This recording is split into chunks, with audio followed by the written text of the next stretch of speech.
dun dun dun dun dun dun dun dun dun dun dun dun dun dun dun dun dun. Welcome back to another Getting Projects Done with me, Chris. I'm Chris, by the way, in case you didn't know. Getting Projects Done, where we work on projects, obviously, to complete them, right? I've been working on the Shroud Runners from the new Eldritch Omens box set, and we're going to continue on with that today. I'm joined today by our good buddy, Hail Boop. And, yeah. And are you working on anything today? Yeah, I'm going to be putting together some mini motive. Some mini? Cool. Yeah. And if anybody happens to be playing Riders Republic right at the moment, run them over. No move. So, yesterday, we sprayed up the wraithlord, put some gloss primer down, and sprayed him with some chrome paint. I'm mostly okay with how the chrome paint finished. I actually probably could have did another layer of primer just to really kind of get a nice glossy surface before laying the chrome down. But otherwise, the chrome looks fine. You can see it's like really, really shiny. You can even see like my finger reflecting in its surface and everything like that. It's really, really chromy. But anyway, we'll save him for a little bit later. We are going to continue on with the bikes. Now with the bikes, I actually have kind of a question for everybody. What should I shade them with? I was thinking of either 1, Carberg Crimson, 2, Flesh Terrors Red, or 3, one of the browns, like Wildwood or Cygor or something. What do you think, Boop? Awesome. I'm thinking Cygor. You think the Cygor? Cygor or Wildwood? Well, I think Wildwood's a little bit brighter, isn't it? Yeah, it's not quite as intense, so maybe Wildwood is better? I mean, yes, but I just like the name of Cygor brown. Yeah, of course, right? You know, it's all in the name, right? Fuck, where the hell is my Wildwood? Why can I never find my Wildwood? Okay. Somebody's messing with me. Somebody is messing with me. That's Cygor. That's a Gyros. That's Wildwood. Fucking hell. Yeah, I'm going to use Wildwood just because it's not quite as intense. Cygor gets really, really dark really, really fast, whereas Wildwood also has a slight touch of red in it. Like when you thin it out, it almost looks a bit like Rhinox hide. Gives you that similar value like that. I always like to test my my paint up against the light, see if I can see through the bottle. And if I can, it's plenty shook. Alright, so we're going to use some Wildwood. We're going to use the Airbrush. We're going to use the Renegade Chrome. Wait. I forgot I put the pressure on.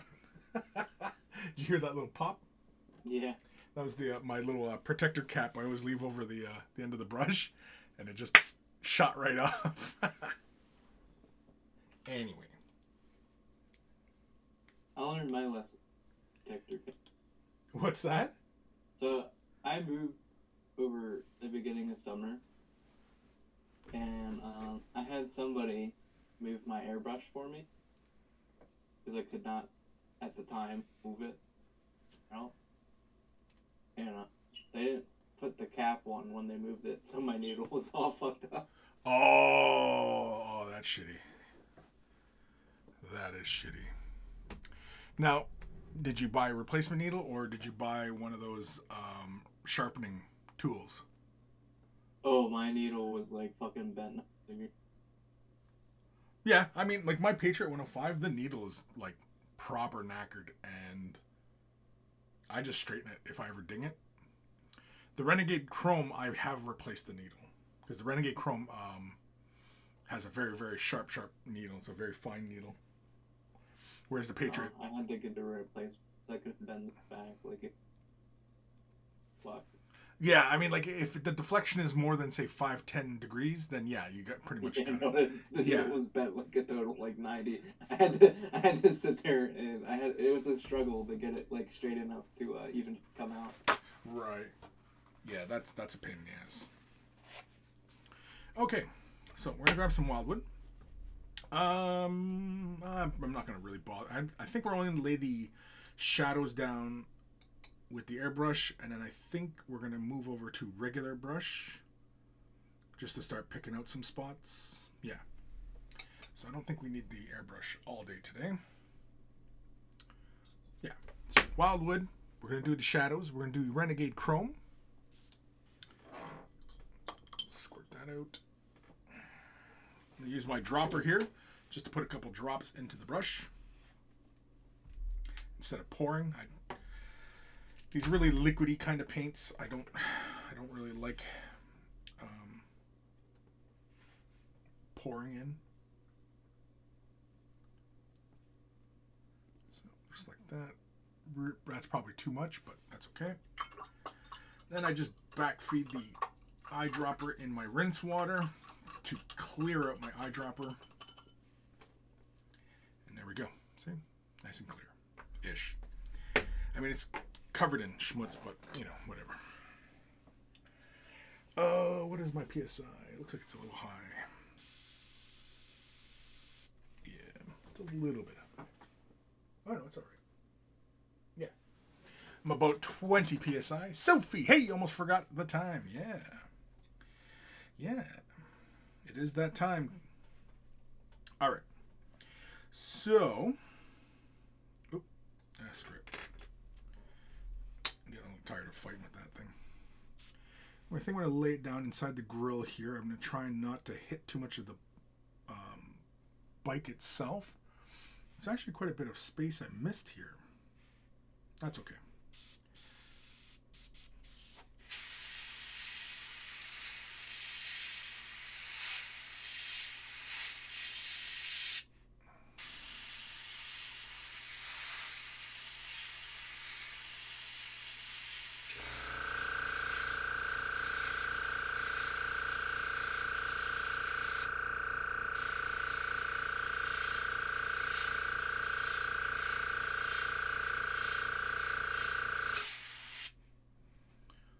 That. And just to get a bit more of a fade going on, we're going to spray just a little ways away from it. Build some shadow and such. It's a little too much, but it's okay.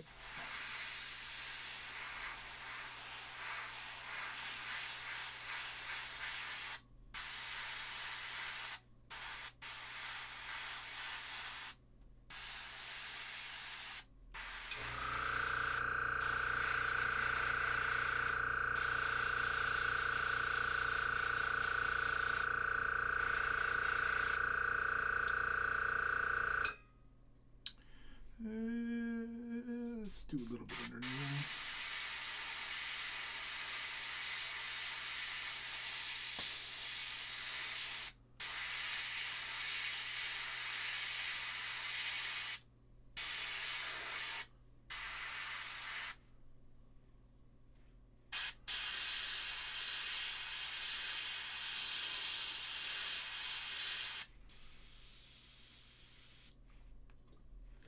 Tip. Soon as you start to feel that you're not getting any paint flowing, yeah, it's usually dry tip messing with you. Sophie, have you gentlemen been shopping for Monday or plan to this weekend? For Monday? Oh, because Valentine's Day. I was wondering what was she talking about?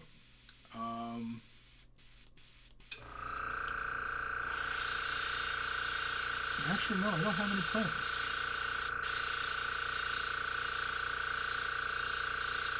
Come on.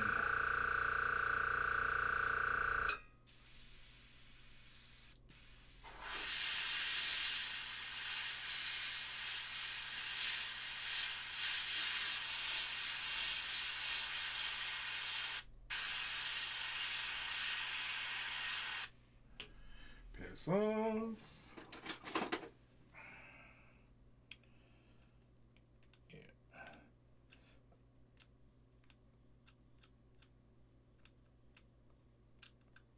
I always find that the thinner bodied the paint, the faster the dry tip buildup occurs.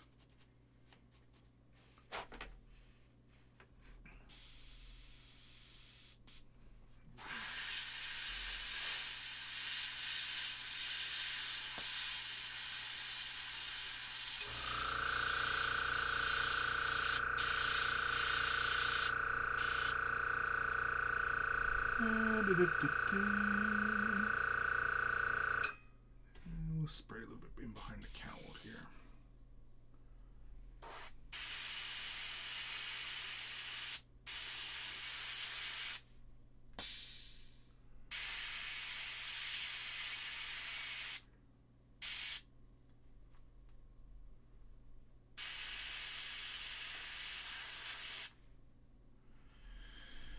And, oh,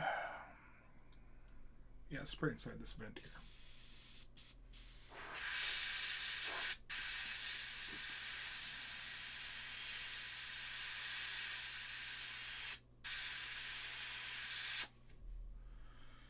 There we go. Just a little bit there.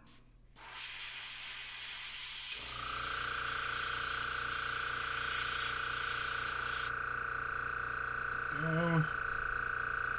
Good enough. Not looking for a huge amount of difference in color. Just enough.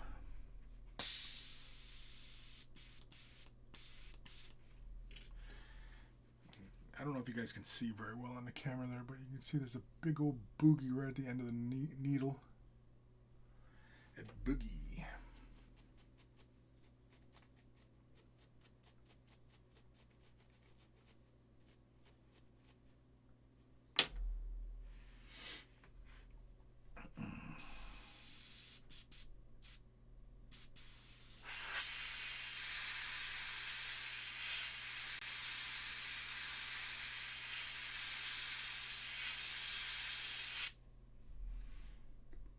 Oh, excuse me.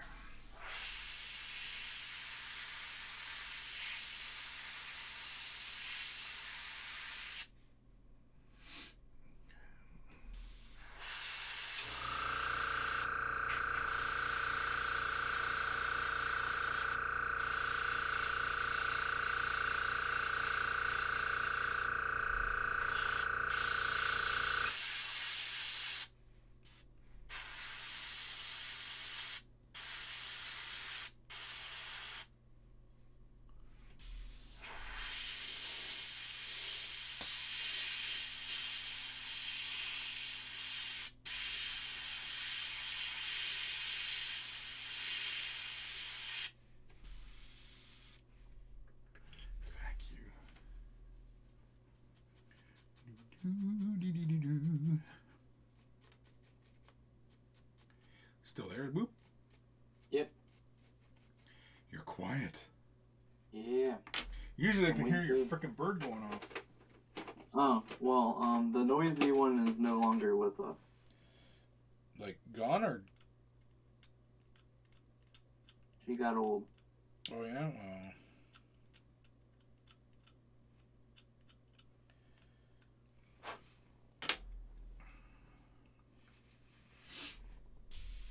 She got old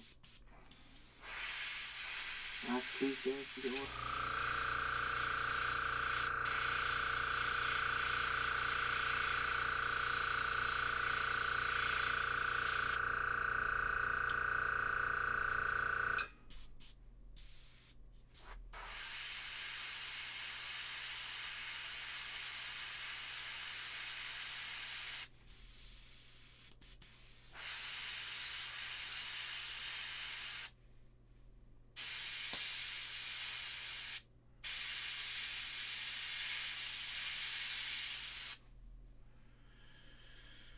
go. Kind of want to throw a little bit of shadow right under these little bulbous points. Yeah, we're doing it.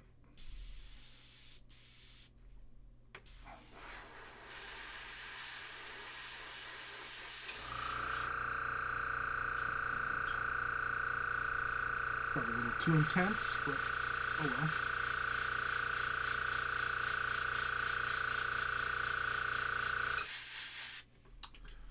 God dang it.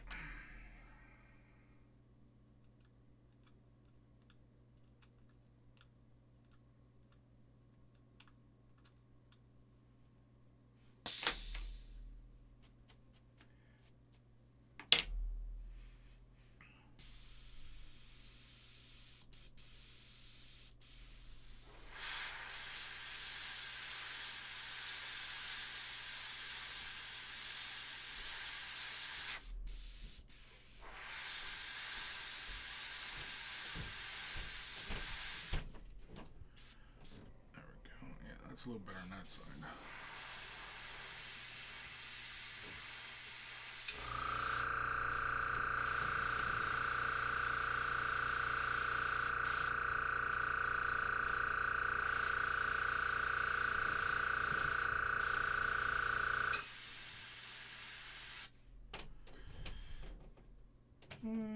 Yeah, that's fine.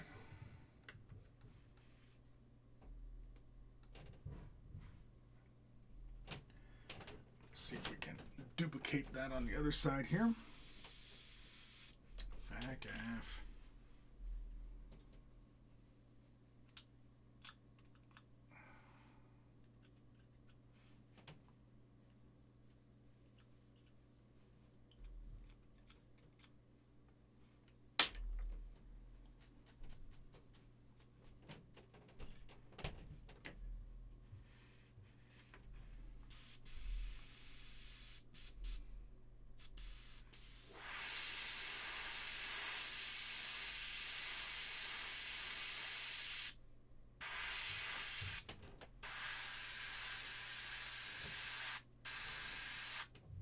Oops, too much.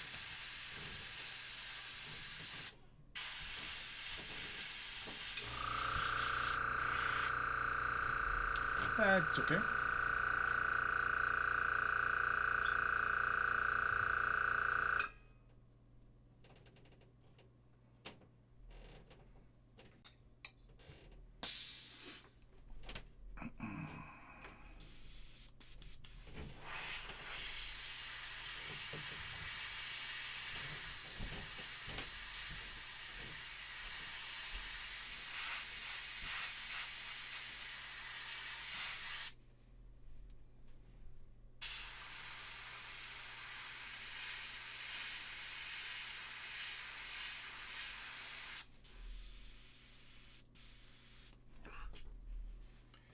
Dry tip pisses me off.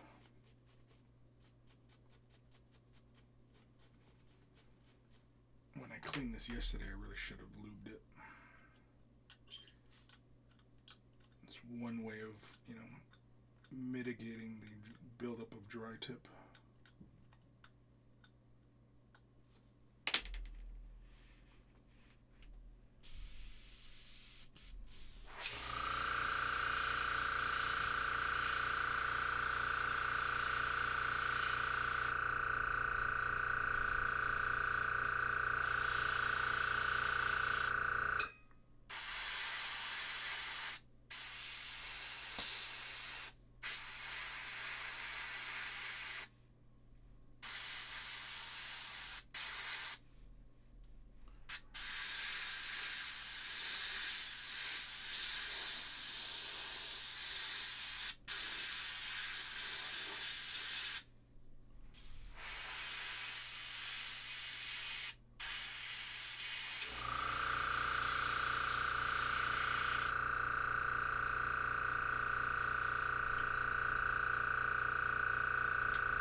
off.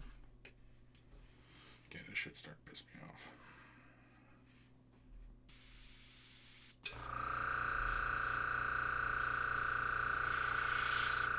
Fuck! Just fucking sprayed a whole bunch.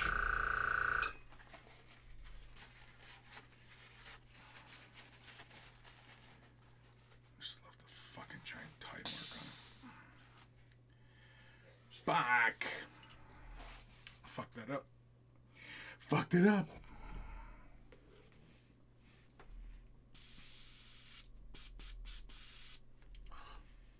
Now the needle's sticking.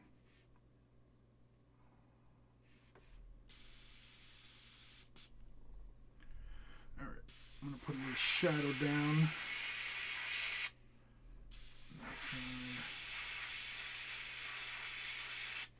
That side. Have to repair that. So, I think that's it. Oh no, I didn't do the front little grill thing.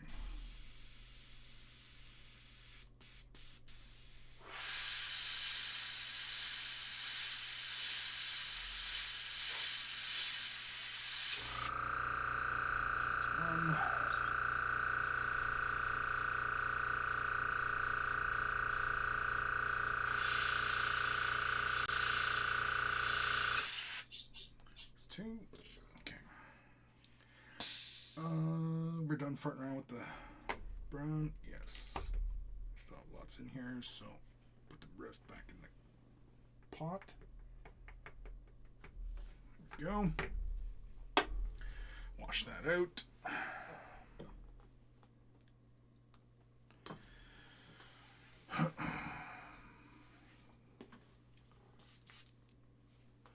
Sophie, do the nozzles tend to clog up a lot, or is that just the type of paint you're using? No, it's the nature of using a thin body paint inside an airbrush and spraying at a PSI and trying to be very careful as to how much paint's coming out, because you're letting out so little paint and the air moving, it's going to dry, and that's what dry tip is. It's just tiny little amounts of paint slowly building up on that needle to the point where you just end up with this little snot ball of paint on your on the end of your needle. That's all. That's all it is. But what I'm having an issue with is my brush feels like there's something going on inside. Like I need to clean this son of a gun.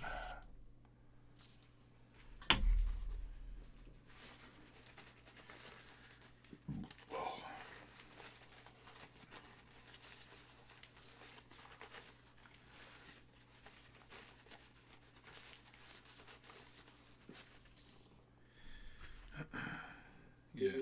Should clean that gun. Now you can see how like the trigger's moving because it's sticking somewhere in there. I am going to have to take it apart and clean it at some point. Somebody hasn't been taking care of their brush. No, I haven't.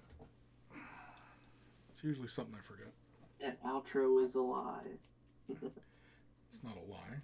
It's just not entirely accurate. It's not okay. It's not a lie. It's not entirely accurate. Well, a lie it would imply deception. Yeah. Yes. I know. I'm not trying to deceive anybody.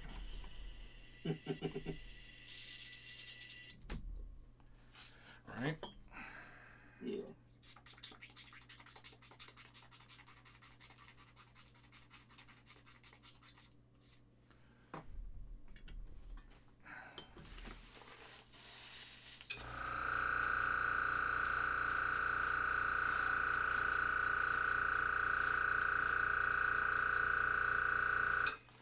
When I was playing with this yesterday, did I run alcohol through it?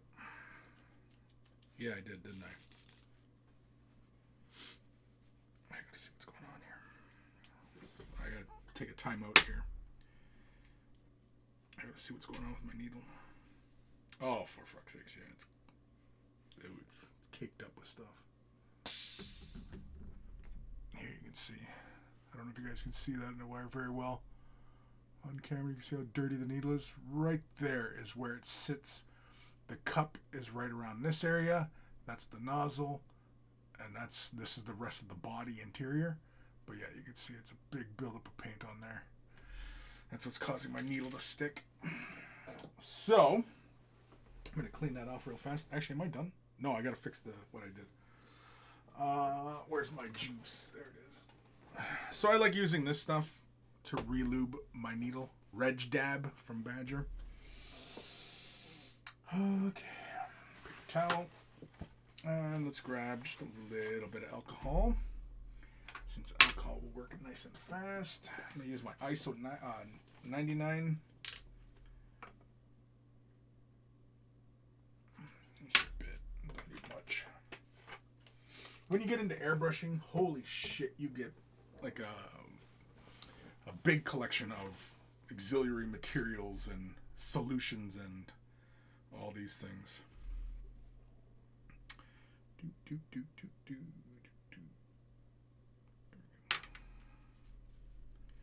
Just let that soak a minute. Oh, you can already see it coming off. Yeah, coming right out. There we go. Coming right out. Yeah. Coming. It's coming. Yeah, there we go. More coming. You heard it here, folk. Yeah, Coming. it's coming. There.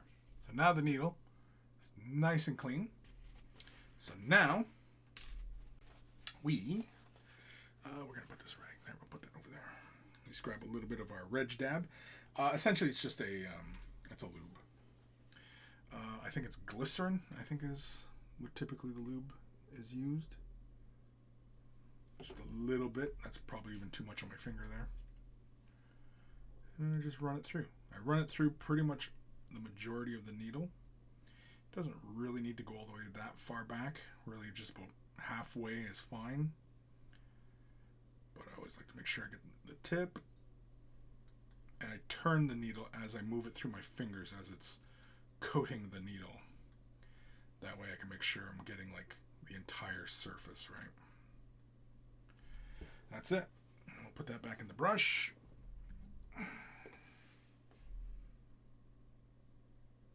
Just like that. Bang, slides right into place. Lock it down. Oh yeah, there we go. Doesn't feel sticky anymore. Lock that down. Yeah, there we go. Feels good now. Feels good. Alright, so really fast, we're going to jump back over to the Mephiston Red and the Evil Sun Scarlet, just to rebuild some of the color back up that I nicked here just a moment ago. Put our alcohol over here for a moment. Really don't need to pour it. But, you know what, I'll just use a brush. Where is my scooping brush?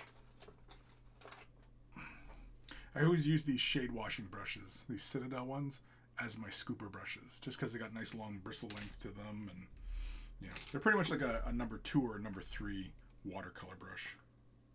Scoop it, brush. You're going. Scoop. Scoop.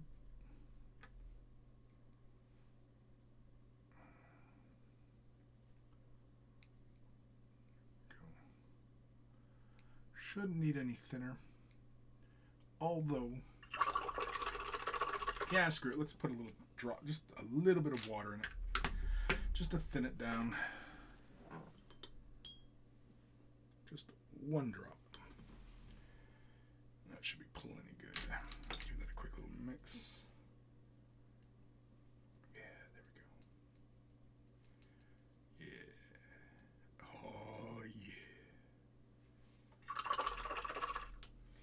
All right. Now, which bike was it that I messed up? This one right here.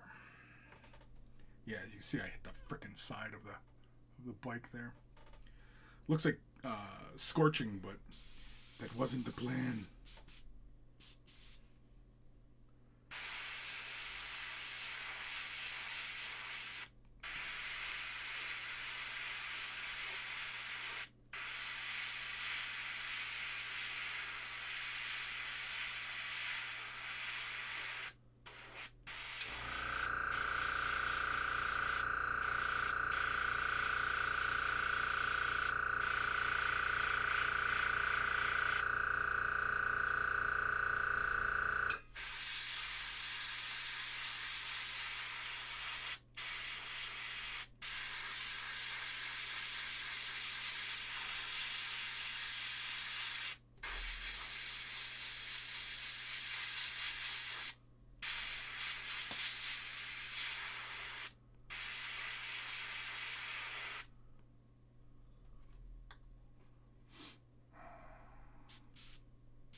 dry. Yeah, mostly okay with that. Yeah, maybe another layer. Sophie just thought of a tutorial for you, Chris. Airbrush maintenance. I think I have done a video. Oh, you know what? I don't know if it's on my channel, though. It might be elsewhere. In another library of videos.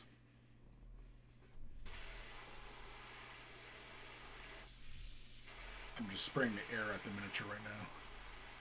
Kim, hey guys, hey.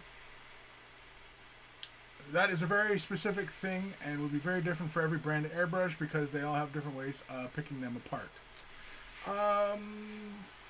Sure.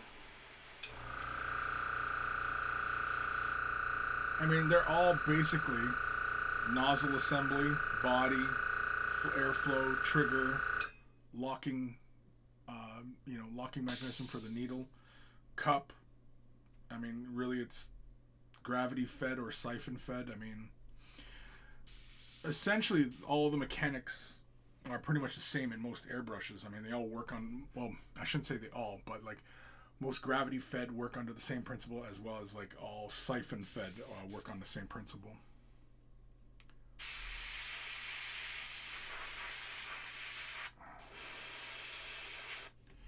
Airbrushes are not super complex things.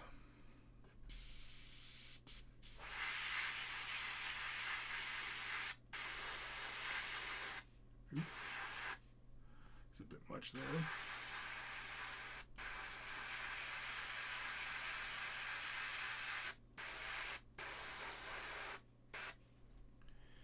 All right. I think that's mostly corrected, brought back. We're going to come in with some Evil Sun Scarlet and try and reestablish what we did last time. Move you over there. Yeah, it matches up with the others. It's fine. I'm fine. I'm fine. It's fine. It's all fine. Time to flush. Flush it. Flush it.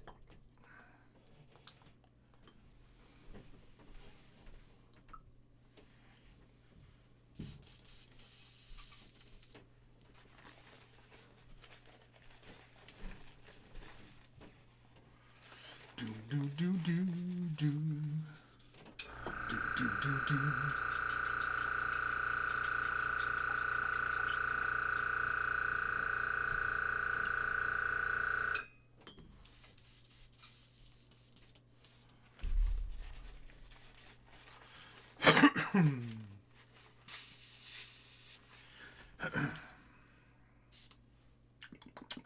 Oh, wait, next. I'm trying to remember what the hell I was doing there. There we go. Yeah, this brush is flowing a lot better now. Probably should do my Patriot as well. Check the part of the needle that connects up into the body. Okay, so we're going to use Evil Sun Scarlet next. Again, this is just to correct what we had previously ruined.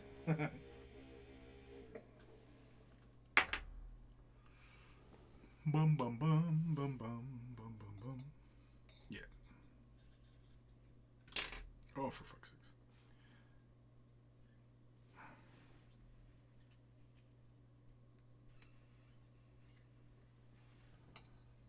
Okay, so this bike is fine, right? Right.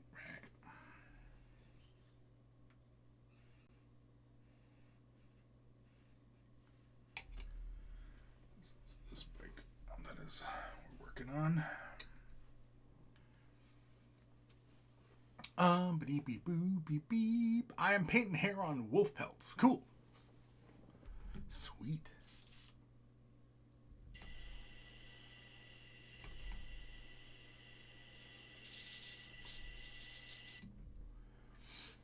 And one last little floosh.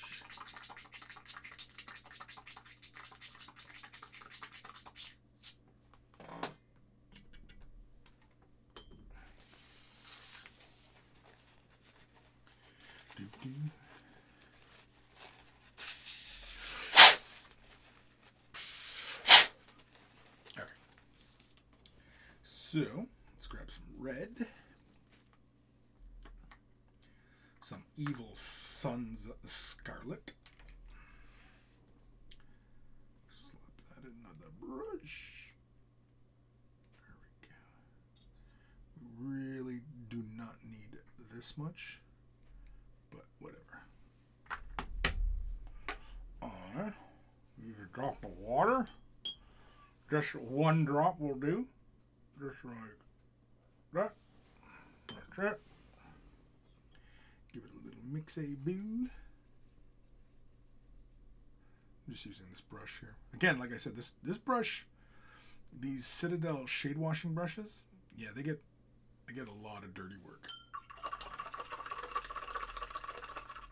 As well as using them for shade washing.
Match up.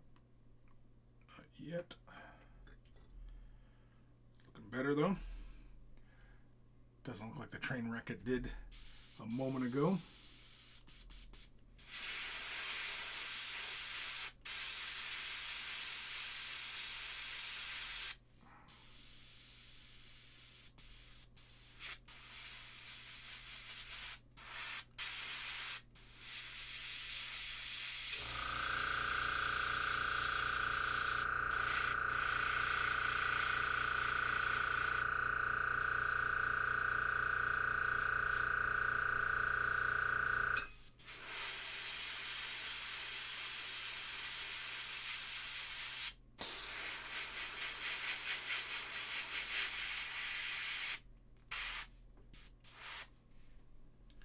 There. I think we fixed it, right?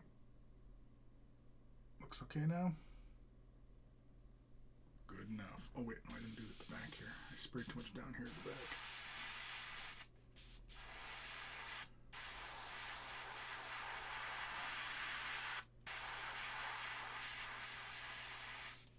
Yeah, there we go. Does that need it on these ones? No. Oh, for fuck's sakes. These things are pissing me off. Alright, that's flush.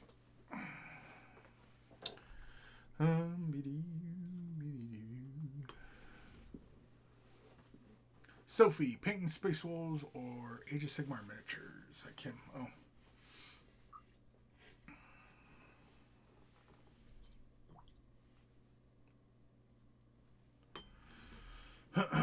Greenleaf terrain. Woo, get naked.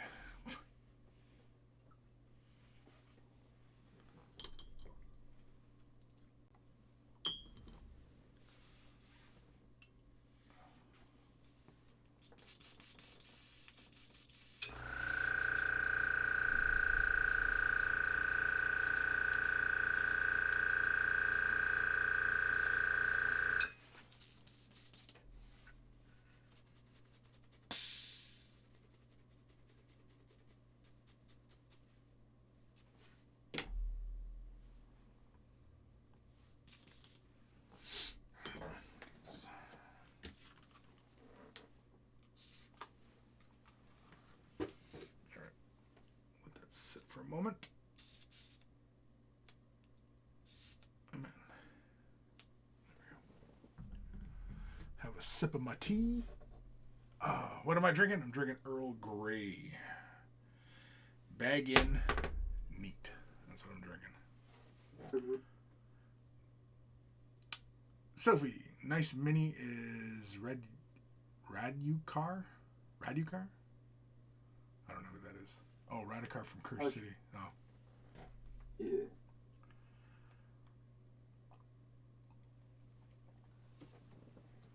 Raducar the Wolf. All right. So we laid a little bit of shadow down. We were using wildwood. I still want a little bit more definition on panel lines and such.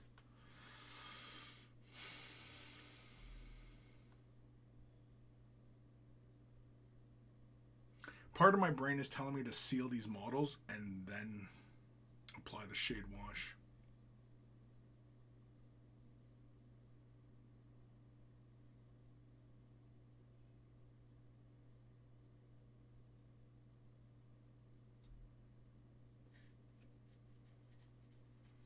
Or unless we're just very deliberate about it. I don't know. Okay.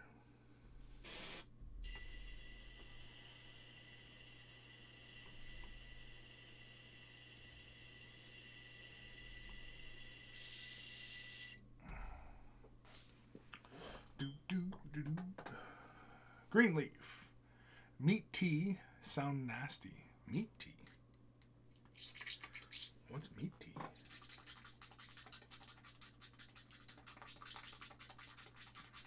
What's meat tea? I don't know what that means.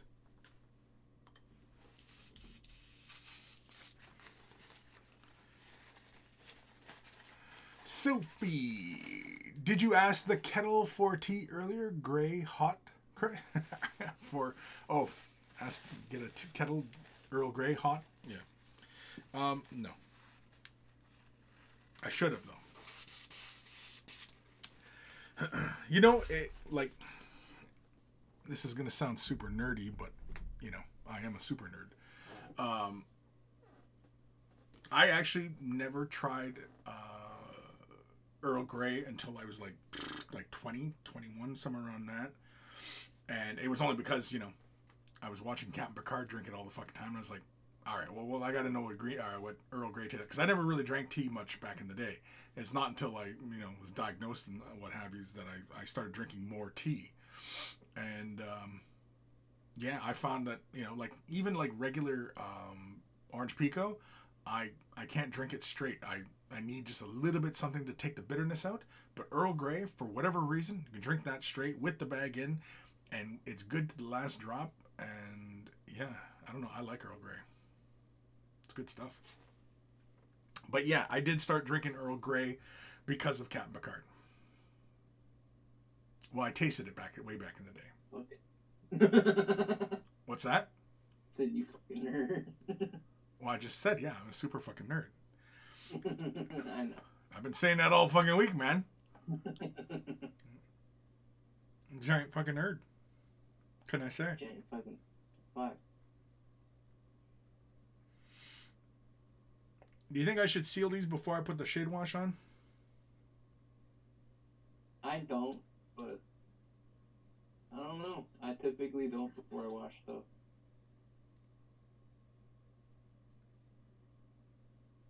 Well, I'm not doing a full wash. It's more or less just panel lining. It just I find that it like, for example, if you've over primed, I find this a lot when I'm airbrushing. If you've used too much primer or whatever, and then you've laid down this really kind of chalky finish on the model, and then you go to use a shade wash, it just goes like paper, and it just bleeds everywhere. Whereas if you seal it, then it doesn't. It stays where you want it, right? And I kind of want it to stay where I want it. I really don't feel like going back and forth fighting with the paint. Then I would do it. Seal it? Yeah, that's what you're finding. Oh. Yeah, screw it. Yeah, let's seal it. Because you're going to play with these models. These aren't like, some demo thing on my shit on the shelf. For your army. Yeah, you might not use them in your army, but it's for your army. It's not like a, one-off model from the box that's like going to sit on the shelf. No. I say go through that for. Yeah. Okay. I agree, Boop. You win. So we're gonna switch back over to. Nerd, I win. What's that? That's right, nerd. I win. That's right, you fucking nerd. You fucking nerd. You listen to what the jocks say now. Kim, yeah, I painted the beast version of him just after they released the Soulblight Gravelord stuff. Now I just painting up the last models I have not done for my Soulblight Gravelord's army. It's 4 or 5 models after the one I'm doing now. Cool. Sophie, I love Tetley's tea. Try that if you have it over there. We do have Tetley's, yes. You're talking about like their Orange Pico? Because that's like the common tea, right? So, like, I'm not a huge tea nerd. I was also drinking quite a bit. I haven't actually... I've kind of fallen out of the habit. I was having somebody had recommended what is it? Shidaba green tea, and I was drinking that with my lunch, and I was actually enjoying that one. That one is basically you just dunk it into the boiling water and you drink it, and it's just green tea, right? So anyway, for glossing or for varnishing, now it's going to be a gloss varnish I'm going to use. So I'm going to bust out the Pledge. It doesn't have all this gibbly-gook on it nowadays. I think it just says Pledge. But yeah. And you can see it's kind of like discolored. That's fine. That doesn't translate onto the figure, the model, whatever surface you're working with. Alright. But, now, the thing with using Pledge as a varnish, as a gloss varnish, is trying not to load too much into your brush. Again, it's about halfway, less than halfway. But sometimes, ooh, perfect. That's about normally what I work with, right about there. A little under half. And then usually, I put the cap back on because I do have a tendency to move the brush around a lot. And when I'm using this. Okay, so... You know what though? I'm gonna go grab a glove real fast. I'll be right back. Boop! Entertain everybody. Regale everybody with a tale of woe. Tale of woe. Well, where do we pick up? Oh yeah, there's only. Oh wait, where were we talking about yet? What? I think it was there's only 4 Canadians. Or not 4 Australians. Now we're going to shoot them in a rocket. Because they're perfect for colonizing Mars. Because, Australia has red dirt. We're on this fucking red dirt thing again? Jesus.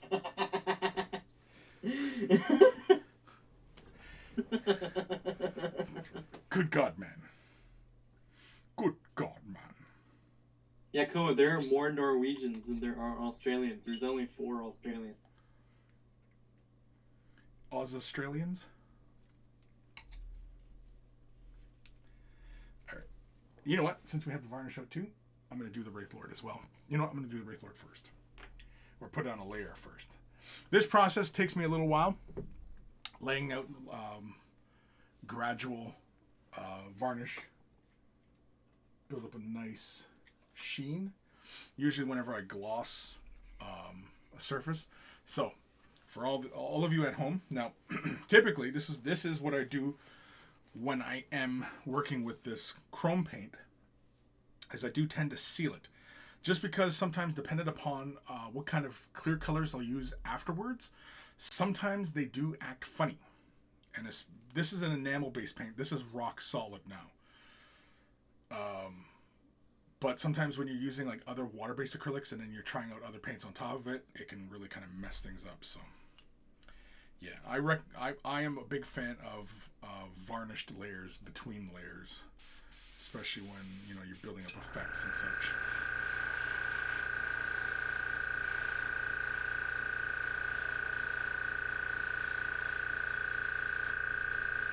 Now, the fun part about using Pledge is that when you initially lay it down, it will look like it's knocking out the shine off the surface, But you just give it a moment and it just settles and it goes really glossy.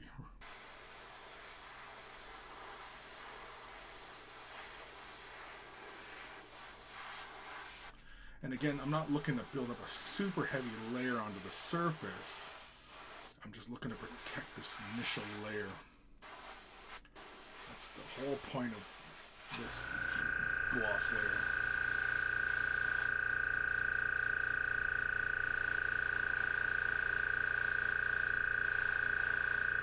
Is it 100% necessary? No. It's just really part of my process when I am working in multiple layers, especially with some of these metallics and such.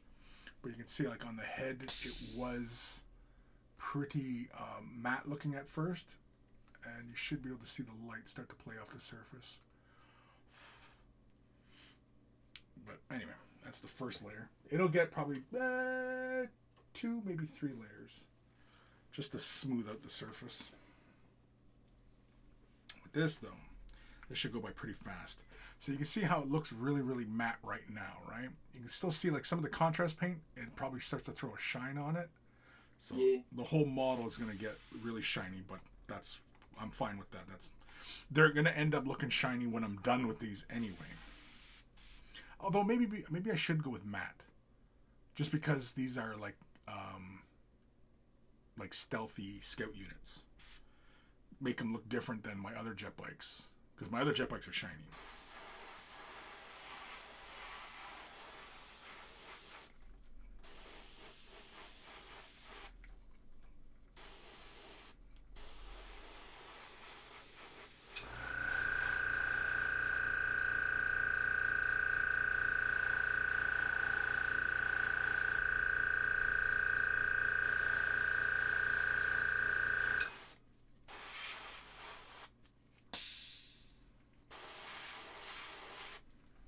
See already how, and when it's glossy too, the color just starts to get really intense, which I love. That's why I also really like glossy finishes, because it just looks pretty. Makes the color, like here, just to give you an example. See the bike on the left has got the gloss on it. Look how much more intense it looks now. And that's just a gloss layer on top of it,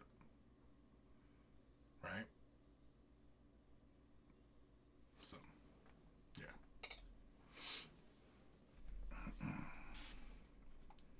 Oop. Oh, you fucking whore. What? I like how I say you fucking whore and you answer. I thought you said boop. You fucking whore. They said boop, you fucking whore.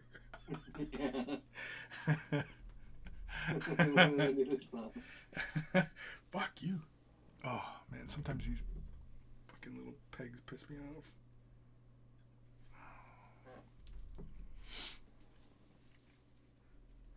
Oh, for fuck's sakes. I'm about to get annoyed.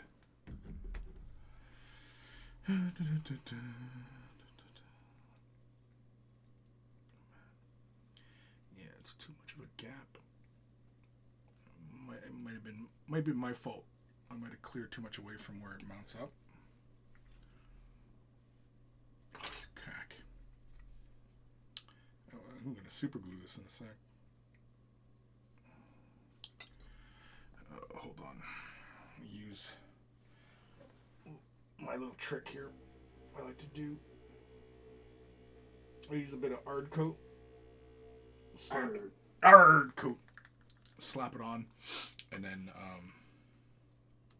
put the model back in place. Basically, it just adds like a point something of a millimeter of thickness on. Usually, all it requires. So I just put a little layer down of Ard coat. Plus, too, it makes it a little bit sticky once it's cured. But anyway, so while we wait for that, I'll jump over to this bike and move you out of the way. Just don't want too much on you. There we go. All right, let's go. Let's go. Let's go. Let's go.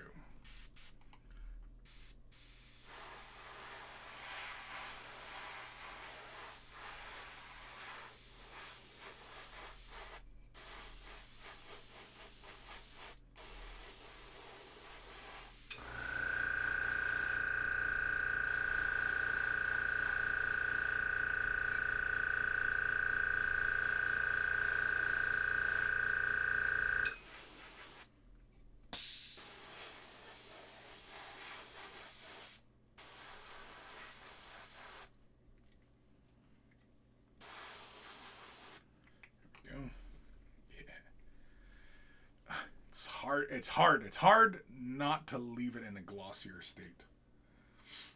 It's hard. All right, let's go back to the wraithlord. Let's put another layer down on him. And let's start from the top, I guess, just to change it up a bit.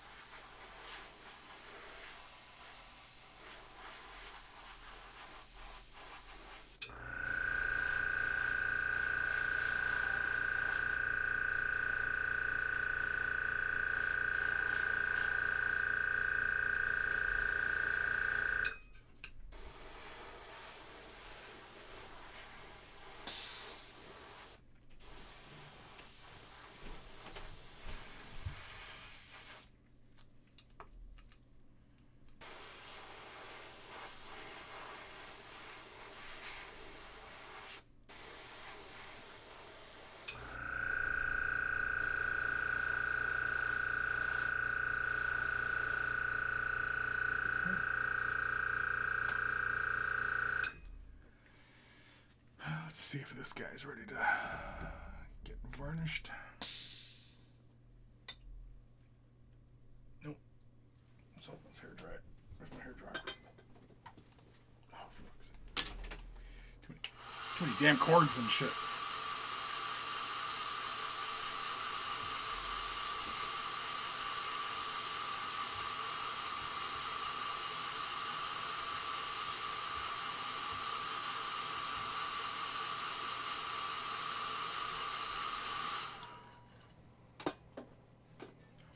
So, just for everybody who can see, right? This one here has been drying for a little bit. This one was the last one done. You can still see quite a bit glossiness. And then, of course, this one here, right?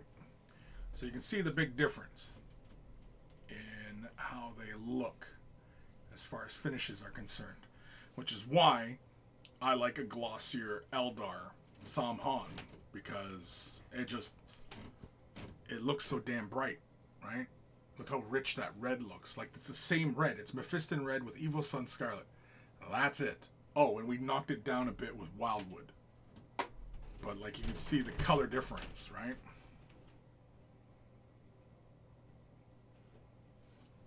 So, it's just a thought in the way Chris's brain works.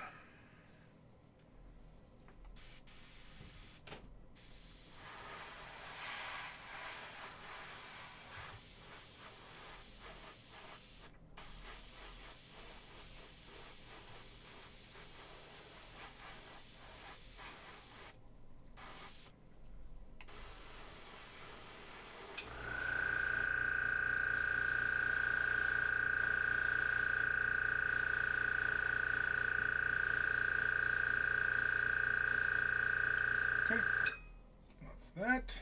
Let that dry for a little bit. And any comments? No? Sip of tea then. Take that. What? Take that.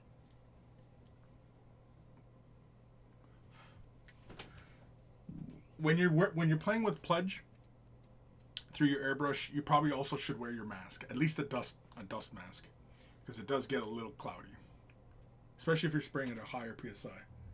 Yeah, but do your bottles smell lemon fresh? No, it's not lemon. It has a sweet smell, but it's not lemon. I don't know if this is supposed to have a scent. I was making a joke. I think it was Pledge that had that like lemony fresh advertisement. It says like it's in the U.S. or they're like Pledge lemony plus fresh. It says it's clean scent. You can see it down at the bottom. Whatever clean scent is. I don't know. It has a nice smell. It's kind of sweet. As Eldar models should smell. Well, I mean, the smell doesn't stay. I don't know. I don't know. Maybe it does. I haven't sniffed my models in a while. You're over here with your nice, clean smelling Eldar models, and Kim's over there with his cow models that smell like fish. So. Gross. Kim, why do your models smell like fish? Oh, because they're Tau, they have to smell like fish. I guess. Fish or goat, you pick. I guess. Oh, they got like fish people heads and then goat feet. They have hooves. They're hooked. Actually, you could call Tau a bovine.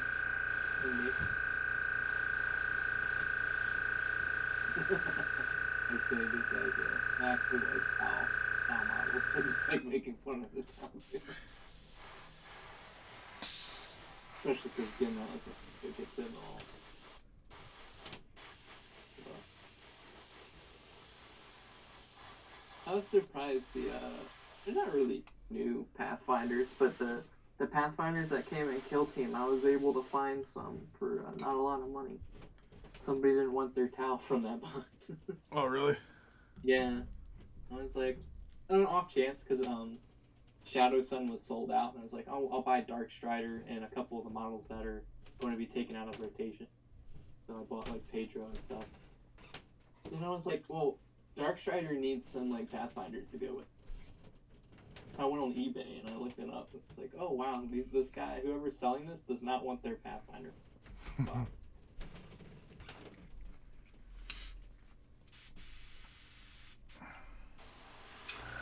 Which, I mean, to be fair, those Kill Team boxes, at least the orc one, when I bought it, you were practically getting a squad free, because there was already like $100-something worth of terrain stuff in there.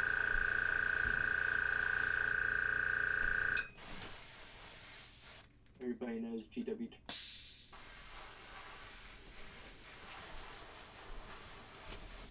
I've actually been saving, there's a company that makes, MDF, like, can toppers, soda can, to make them look like a fuel tank. Oh, that's cool. And so I've been saving my soda cans, because I bought a bunch of those, like, MDF kits. Because they're like $10, and you get enough to do, like, 5 cans out of it. Yeah, so, but that's not too bad. No. Ooh, we're getting pretty low. Got enough, I think, just to do our last little bike.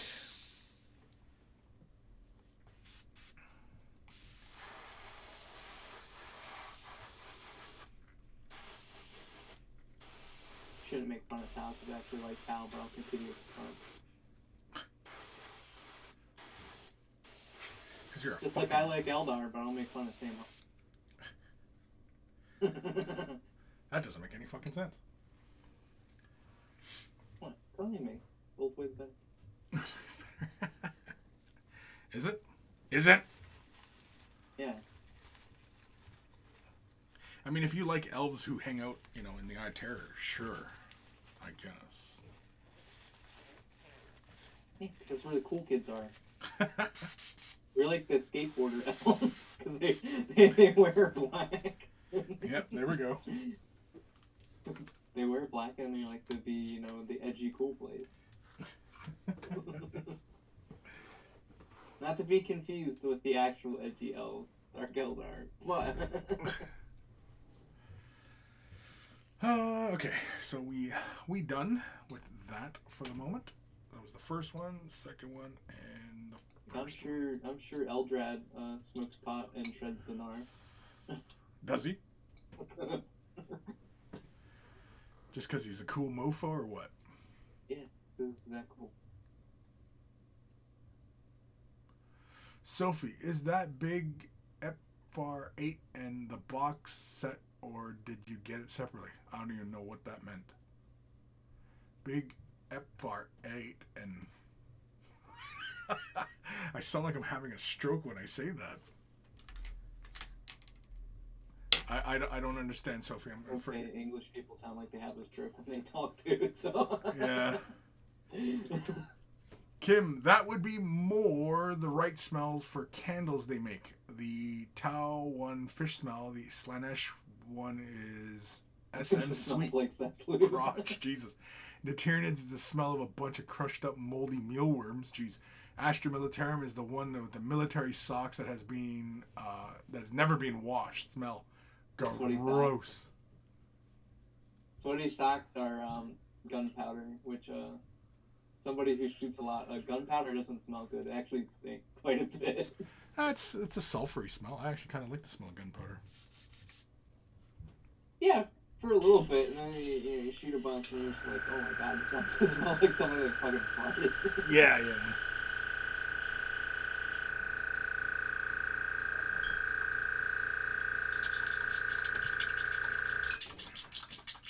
Always have a giggle at like those, pop TV shows like NCIS and stuff, where somebody goes, "I like the smell of gunpowder," and I'm like, "You like the smell of farts?"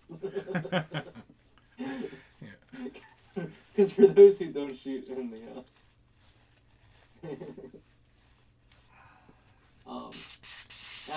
if you do high round count shooting, like I do, like competitive shooting, stuff just starts smelling like farts. Like your clothes just, because from all the like sulfur.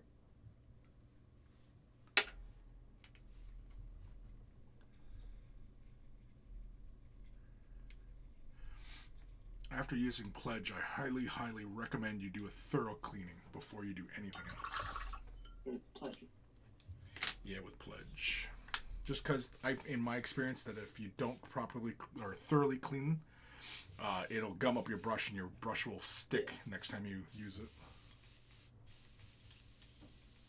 So I just run some alcohol there. Oh, she's asking if the wraithlord is sold in the box. There's stuff. That smells right pongy. I don't even know what pongy means. The big Eldar, is it in the box set or sold separately? Oh, the wraithlord? Yeah, that's in those get started boxes. Or it's just wraithlord. I mean, I have one more to put together, so a grand total of 3 wraithlords. That one is number 2, and that was from the get started or start collecting, whatever the hell they're called. What are they called? I have the box. Well, now it's a combat. Well, it's start. Of course, it's just black. Fuck it. Anyway. Oh, wait. Does this have it? Would this tell me? Yeah, okay, here we go. It's this box set that it comes in. The Craft Worlds. It comes with Wraith, the Farseer, Warwalker, and Wraithlord.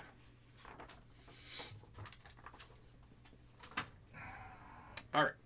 You know what? I'm going to hit this with the air dryer just to kind of speed up some of this drying process here.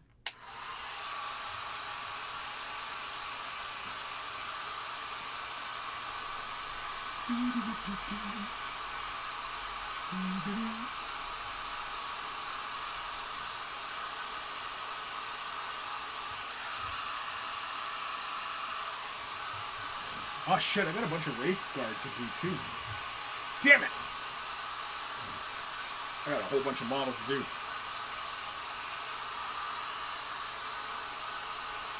I know, first world problems.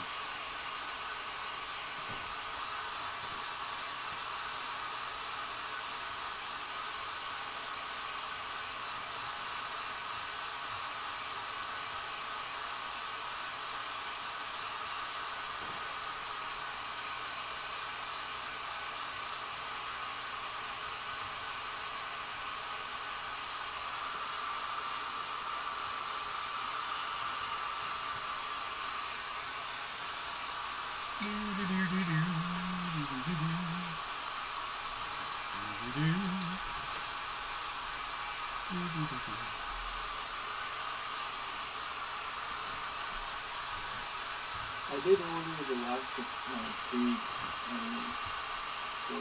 today. What's that?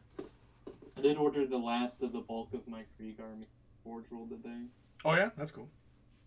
I just had to add like a tank or something, and I'm at 1,000. Or pretty darn close to it.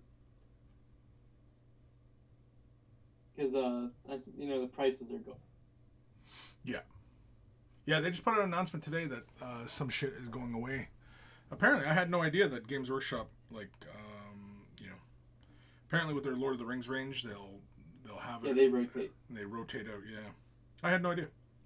They'll do a run, it'll sell out, then they'll do a run of something else, that'll sell out, and then they'll eventually bring back, the one run. Right. It's just to save shelf space stuff at this. Because outside of like the UK, the Lord of the Rings game, as much as I like it, is not popular. No? I mean, people play it, but it's all the big tournaments and stuff for it and events for it are all in the UK.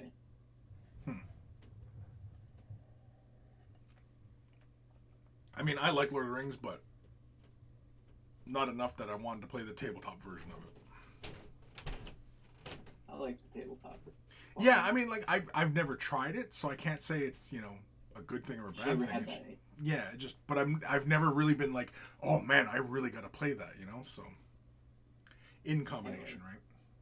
Yeah, I liked it because I only really get the chance to play it at GW because my other local store charges a lot to just play there. There used to be a store that didn't charge for you to play there, but they had a huge space. But obviously, people going there and just not buying stuff, eventually the store went. Yeah, well, that only makes sense. I mean, like being the owner of a hobby store has got to be difficult because you want to move product, you want to make, you want to do business, but everybody always wants to hang out in your shop, and nobody fucking buys anything. Because the store that went out of business pretty much relied on Magic players. And it wasn't working out because he was the biggest show in town. He had like 40 tables, and I'm not joking. But a space that big, even though Magic sells, it was just not enough, to cover the lease for that whole place. Right. So he eventually went under. He was the only non-GW store that was basically free to play at. Right. Yeah, basically, like a store or a business like Games Workshop, they're the only ones that can eat a cost like that. Because, I mean, like, in my experience of hanging out in hobby shops and stuff like that, nobody buys anything. Everybody bitches about the prices. And, sometimes these cats come in and they fucking smell like arse. It's always... Well, it's my prerogative. Is if I go to a store and I'm going to use their space, I'm going to buy. Right. And sometimes it's a pot of paint. I try and make it something substantial than a pot of paint, but just because I know, first-hand experience from, my favorite store closing because people weren't buying stuff. Even though I bought stuff there, it's like the space required isn't going to survive with just a handful of people buying stuff every time they go in. So another place opened, not run by the same guy, and they charge for playing it. You know what? I'm for that. It's just they charge quite a bit. Well, sure, but I mean, like, when you pay more of a price, you're more likely to use it so that you can justify that cost, right? Oh yeah. It's not just a way of making money, right or wrong. It is, for you as a consumer, when you say, yeah, it cost me like $50 a month to, join this membership, and it's not a membership. I'm just saying, for example, it is basically a membership. If you're paying to play, it's a membership. I would rather it be like an actual, club membership. Yeah. Because you have to pay every day you go in. It's like, that adds up real quickly. I would rather pay a club membership.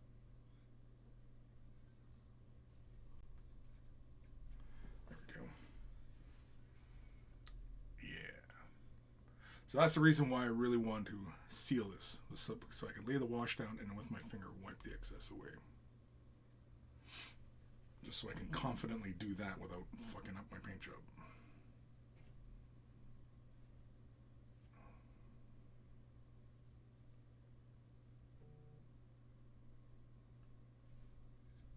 There we go. Yeah. Starting to take shape. Let's do a little bit of panel lining. Just panel line there, panel line on the hood. When we get to the seat cushions, that'll be separate.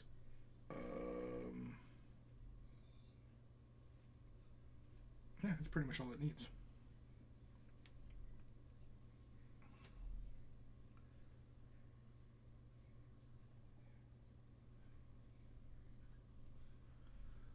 that.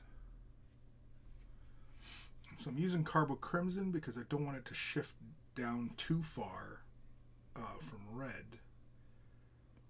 I actually want it to stay within the realm. I don't want it to, jump into black territory, becoming too contrasty. I want it just to be enough that we get a shadow. Yeah. Yep, that's it. I'll shut that in a moment. Oh. Any comments? Sophie, hate to think how Kim thinks Death Guard should smell like. Oof. I would assume, okay, this is going to be really gross, but I would assume Death Guard smell like gangrene. Have you ever smelled a rotting corpse? That's what I imagine it smells like. I think that's what they're canonically, like, in books described as, quite literally smelling like that. Yeah. Now, who out there, other than some sort of Jeffrey Dahmer type character, is buying these candles and says, geez, I really wish this Death Guard candle smelled like a corpse. I don't how many Now you said that just because you said that, Matt. Matt. Just because you said who would buy this. Yeah, true. Little fucking troll. Not because it smells like a corpse. It's just because you yourself said who would buy this. You go, and Matt would go, actually. Actually.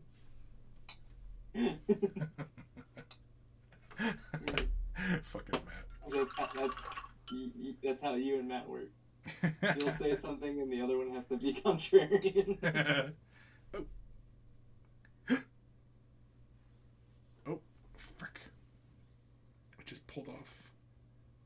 What the hell? It was a little drop of water. I moved it with my finger and it disturbed the layer. Oops. Hopefully that we can pull that back. You can see there's a little notch missing. I better probably keep my models away from the water, eh? Oh, you know what? Because I dumped freaking alcohol in it the other day. Oops. Dumb. Yeah. Sophie, rumor is GWR putting prices up again. It's not a rumor. They posted it in the Warhammer articles like 2 days ago or something like that.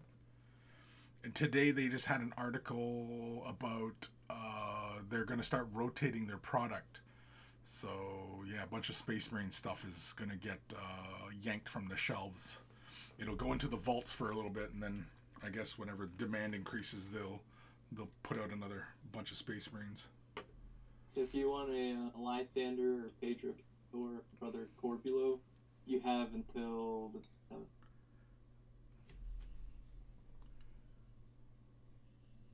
Do you have a Pedro? Yes, I do, actually. He's the fine cast. It's the one that they did, the current one. Current Pedro. I do have one. But you say you like the Crimson Fist. It was like, this is your last chance up to the 27th for a while. No, I've got Pedro already. I'm actually kind of... if a Pedro comes out that is in Gravis armor, I probably, like a sap, will get one.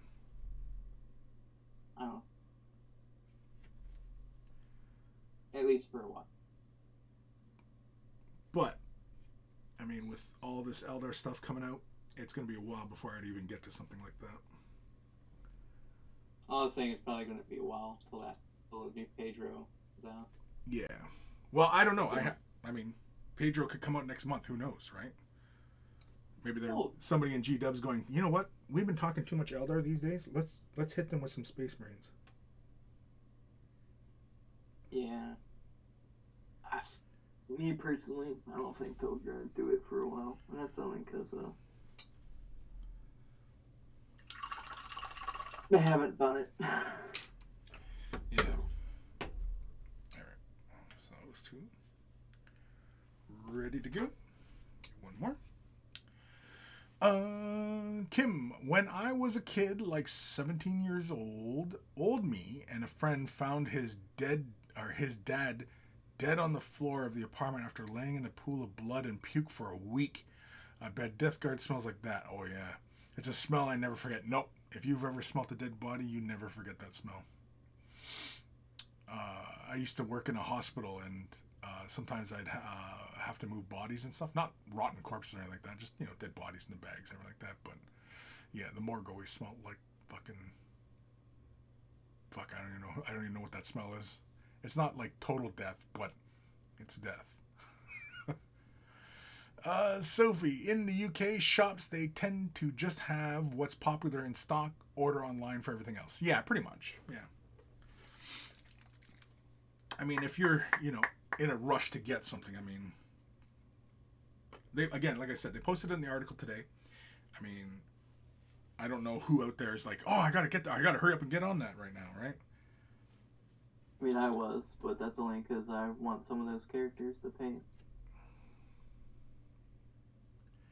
And then somebody had left a comment about it basically being GW manufacturing demand. And I don't disagree. But, yeah. I don't disagree, but also don't agree, because there's the most, aside from the Blood Angels Terminator Captain and the Death Watch Captain Artemis, most of those models are old as fuck. Yeah, they like, are. even though they're in fine cast now, they were metal models for like freaking like almost a decade before fine cast. Like Lysander, he's like 4th edition old. Yeah, he is that old, right? Yeah. Yeah. Yeah, so... And I got him because even though I started with Ultramarines and Blood Angels, Lysander was actually the Space Marine model that got me interested in Space Marines. I just thought he looked cool as fuck, you know, when I walked in the store. Right. Because in 3rd edition, I was, you know, didn't really know what the fuck I was doing, and I was like, oh, I'll be Tyranid. Yeah. Well, I mean, we're all there at one point, right? I mean, like, we go into a hobby shop, and it's like, oh my gosh, what is all this? And yeah, you know. Literally the army I started with in 3rd edition, at the very end of 3rd edition, like, I had, like, a couple boxes of models for it, was, pretty sure it was, Tyranids, because that was what the guy, when I walked in, the guy at the first table, front of the store, that's what he was playing. Oh, these are cool. Because I liked Alien, and I was like, these are, like, literally Xenomorph. Yeah. Well, same boat. All right. 4th edition. That codex came out, and I was like, you know what? This is the army I will. He looks cool. Then proceeded to play Blood Angels and Ultra, and then not touch it. And then that went to Raven Guard. now I'm back to Blood Angels, and I'm like, well, this is like my last chance in a while to be able to buy the model that really got me into 40k. I might as well fucking buy it before they go, oh yeah, he's not going to be around. Yeah, exactly. All right, the seats on the bikes, should they be dark brown or black? Excuse me. What color is the leather, like, thingies? In the books? No. The leather thingies. What color is the, can't word today. Okay. Screw it, I'm going brown. Cygor brown. Yeah. Yeah, I was going to say the chaps on the Rangers. The chaps on the Rangers are Wildwood, I believe. Well, it all depends, because one I did Wildwood, the other one I did Rhinox Hide. But they're brown, it's not black. Yeah, but they're all brown. Yep. Yeah, I would paint the seats brown. Yeah, okay. You win. I agree, Boop. Good call.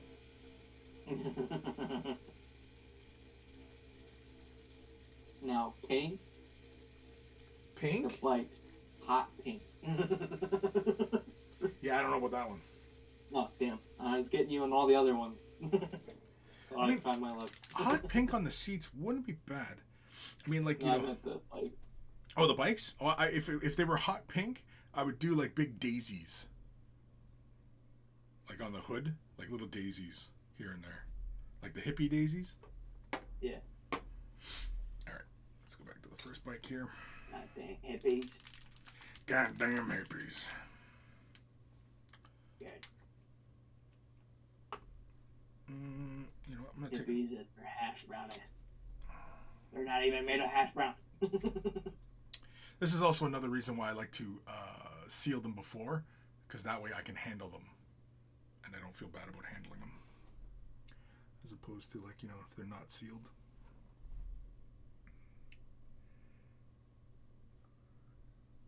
We'll say the recent price increase, which in the grand scheme of things isn't that much.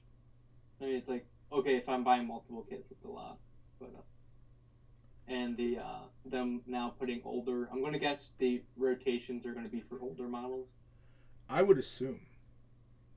Because I doubt they're gonna put anything Primaris rotation. Weird. But, right? Yeah. Nothing Primaris. I would assume. But But you know what happens when you assume. A lot of people were going, "Oh, this is the end of GW." 3D printing's taking over. Like, that's all coming back. And I was like, I like 3D printing, but I'm finding it more useful for like special characters of stuff that GW doesn't. Why are people in such a rush to see the downfall of Games Workshop? Because, bro, it's cool to be any... It's cool to be a communist now. Is the way that... Is it communism? I don't know. They think they are. If you go on Twitter. Yeah? But, well, because, I'm on Twitter, and, I see the conversation pop up every once in a while, and they don't really make a lot of sense. It sounds more like crazy people. Or just haters, right? And it's too easy to dismiss them as haters because, there is a legit complaint to be made. But whenever I see these comments, it's always, they never elaborate other than GW bad. And that's all it sounds like. Big corporation in my hobby bad. Yeah. It's just the cool thing. Like I was saying, it might not be the de facto definition of it, but these people think they're fighting the power. God. I see. The least of your fucking words. Yeah. It's just GW's not taking over the world any fucking time soon. No, again, yeah, it's completely ridiculous. I don't understand why. It's really, really simple. If you're not happy with Games Workshop, then stop buying their shit. Stop talking about their shit, right? GW might be the big fish in the hobby pond, but there are other sizable fish in this pond that you can just go to another game system.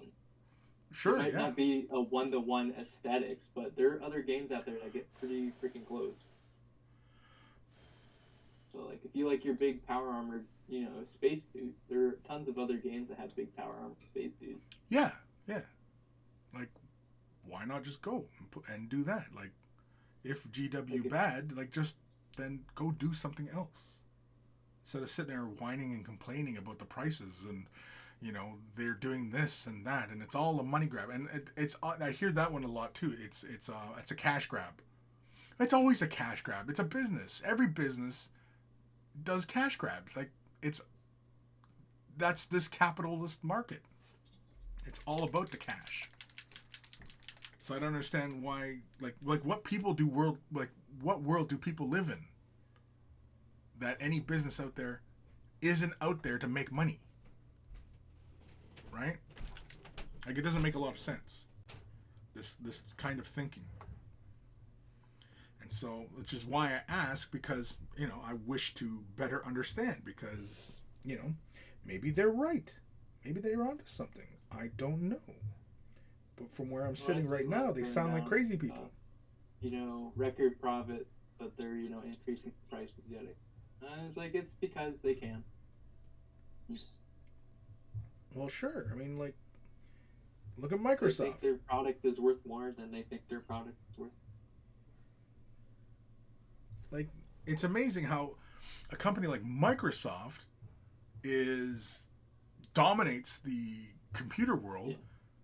And it's pretty much a monopoly, and yet everybody's all, Windows is great. I love Xbox. You know what I mean? I don't get it. I don't understand. please. Do I like the price increase? No. Am I like, is it the end of the fucking world? But some people, it's like GW shot their dog. No. Yeah, it just doesn't make a lot of sense to me. Especially when they are still buying the product. Like, if you don't like what they're doing, you don't agree with their policies and what have you, then stop buying the shit. Yeah. Because otherwise you just sound like an impotent goof. Like, just stop. It doesn't make a lot of sense.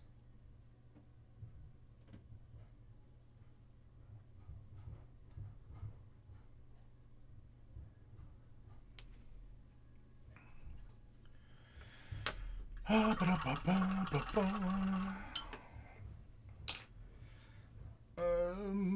am I here? Kim, paint them like leather, like you would a leather pants of any models. Yeah, they're not really chaps if they're buttless.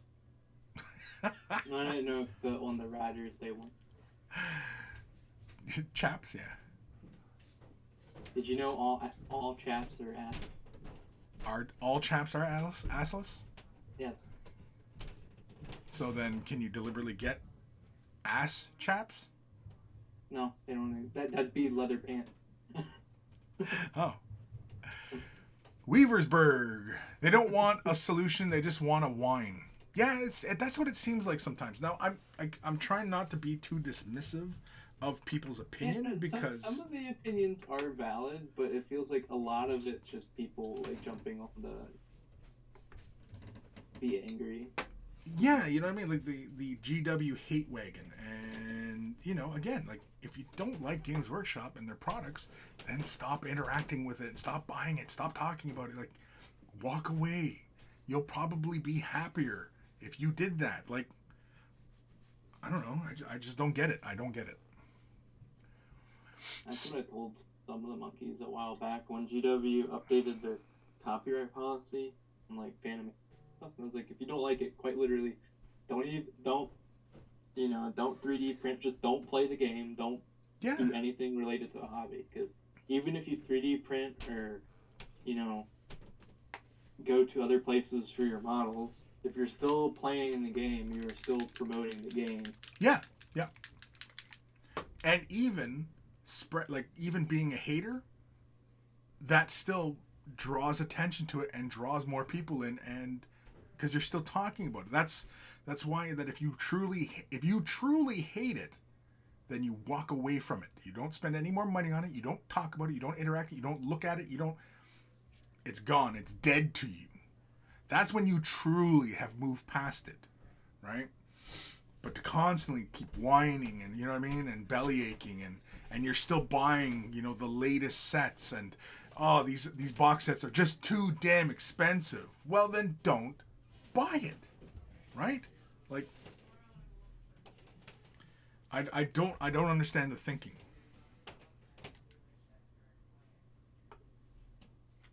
It just is weird to me.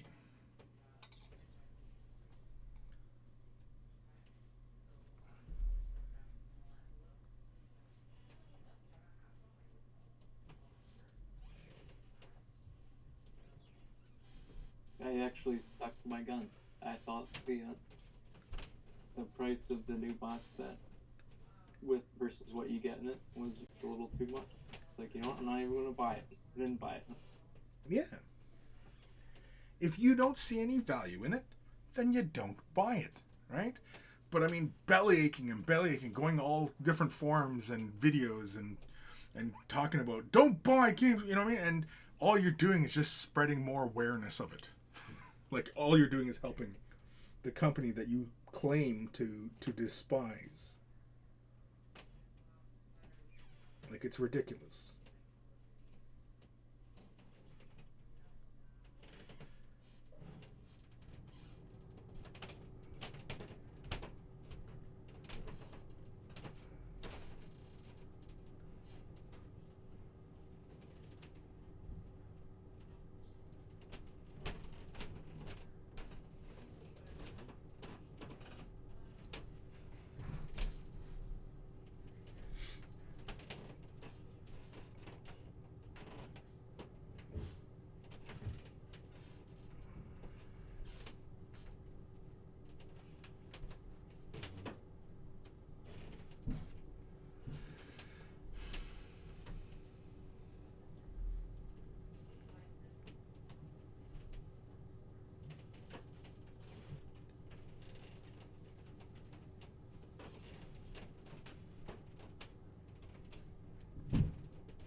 Sophie, they have to make a profit or they won't sell anything anymore. Right, they'd go away. And the thing is that a lot of people think that if Games Workshop goes away, then that means everybody gets free reign of their IP. That everybody can 3D print all the models they want and make all the Space Marines and Eldars and play with all the themes and do all that. That's not going to happen. That's not going to happen because Games Workshop owns that IP. They're going to hang on to that till the last person who runs Games Workshop or owns that license. They're hanging on to that till their last breath. So anybody who infringes upon that IP, they can sue out of existence, right? So yeah. Huckahey, tall poppy syndrome. Tall poppy syndrome. I don't know what that means. Tall poppy syndrome. Do you know what that means, Boop? No. A couple things come to mind, but... Couple things pop to mind. Yeah, I have no idea. Oh, okay. There, I looked it up. Oh, you looked it's it up? It's not what I thought it was. I thought it was going to be something else. It is tall poppy syndrome describes aspects of a culture where people of high status are resented, attacked, cut down, or criticized because their achievements make them stand out from their peers. Huh. I've never heard of that. It is apparently the terminology originates from, it looks like Australia. So. Yeah, I think Huckahey is Australian. Kim, I like the stuff GW do, and I would still buy the models and play the games no matter the price. I love this stuff. And people complain about the price of the Eldritch Omens box, and it got to be at least half the price of buying the stuff in kits. So I don't see how that is expensive. Right, exactly. I mean, if you price it out, it's cheaper. These box sets typically are cheaper. It is cheaper. I just like, for me personally, dropping 200 instead of waiting and just buying the units I wanted for maybe 3/4 of the price. Sure. That's what I was thinking. Right. But I mean, like, this price in this box set, it is for everybody who wants this stuff right now, right? Yeah, it's still a deal. Yeah, I mean, like, if I was not getting this stuff for reviews, I still would buy it. Because I really want it, because I'm a collector of it, right? So, now, mind you, I probably would have went halves with somebody who likes the chaos stuff. And yeah. Man, I think I mentioned this yesterday. That is the one way I probably would have bought this box, is if there was a chaos player to halves it with. Right. Sadly, the only chaos player in my area or in my group doesn't need the models from the box because he's made his own. Right. Because the chosen models look cool in there, but you can make chosen from the basic chaos base. And that's what he did, because that kit's been out for 2 edition. Came out early 8.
That's the other reason I like to gloss as well, is that when you're using stuff that relies on surface tension, like oil washing, pin wash, stuff like that, when you varnish with a gloss varnish first and then do that, the surface tension additives work a lot better, creeping into details and such, as opposed to when it has more of a matte finish on it.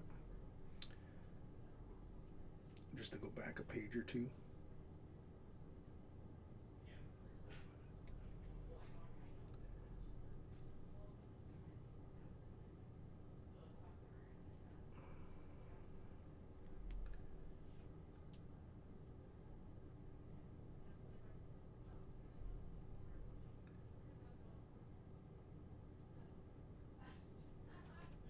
Yep. All right.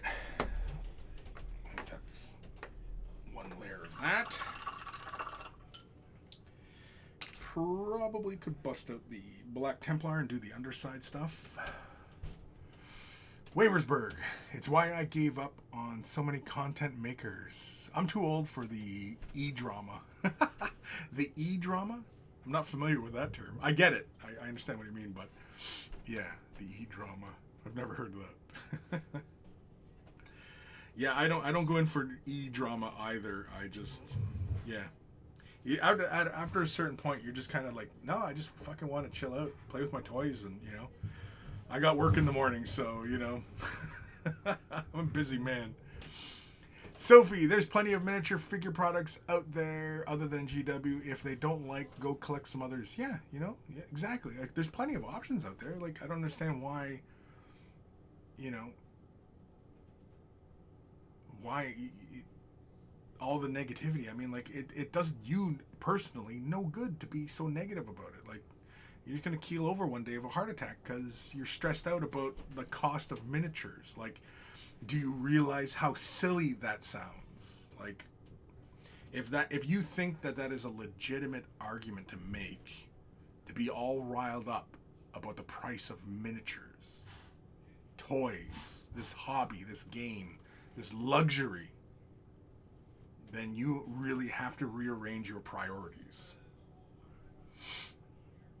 Kim, when I do an army, I need all the models for that army, and that's why I got 5,000 of Chaos.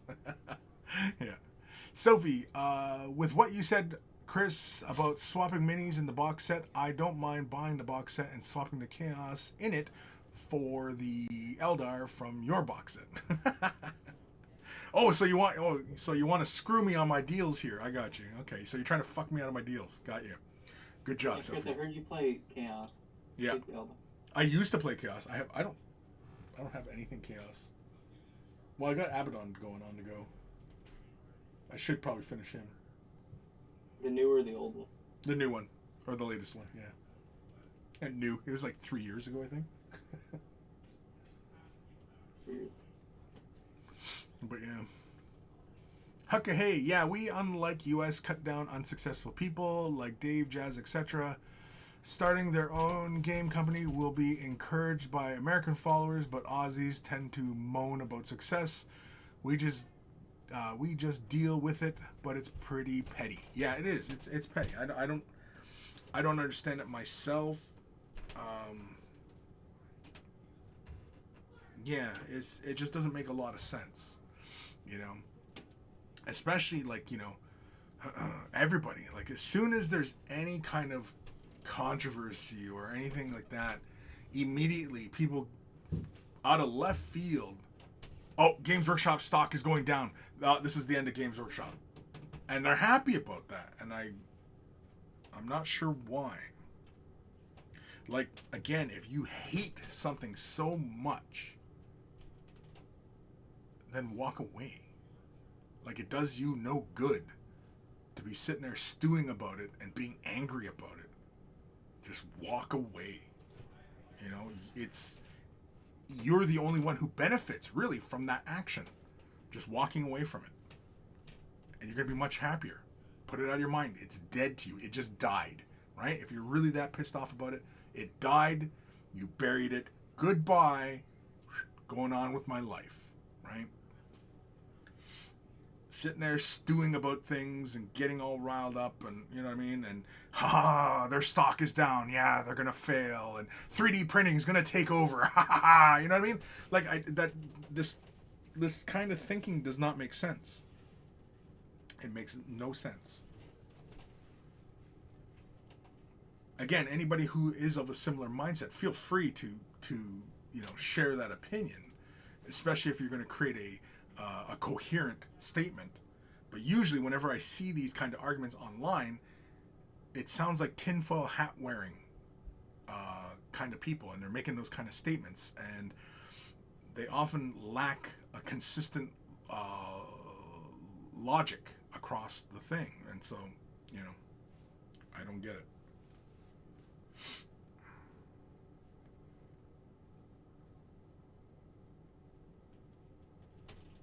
All right, what was I doing? What time are we at? I don't even know. Oh, 9 minutes left. All right. Well, then, I suppose we can bust out. You know what? Let's bust out metallic. What should we? Hours already. I know, the time flies when we're having fun. Time flies when bitching and moaning about people bitching and moaning. Yeah, that is kind of crazy, right? Like, here I am bitching and talking about bitching and moaning, and I'm bitching and moaning. Yeah. It doesn't make a lot of sense, does it? But it's something that I see, because it got me thinking about it, because I made a video today about the models getting shelved. And yeah, I seen a bunch of comments come in that, it basically fuck Games Workshop kind of stuff, right? It's like, okay. Like, because it was about creating demand. A false demand. I'm actually surprised GW hasn't done something like this sooner. Because a lot of other companies do it. Like Orvis Belly, who makes my favorite miniatures game, Infinity. They rotate older lines or lines that don't do well out for a bit. Right. So eventually, they eventually go, hey, we'll, bring this back productive, but it's going to be a while. Because they would rather, work on stuff that's, actually selling. Exactly. It just makes sense business-wise. Because my favorite faction in Infinity was shelved because it wasn't doing too hot. And, I mean, it's not gone forever. They said they'll eventually, refresh Toha, but it's not high on their priority list. No, I was like, that's fine. Right.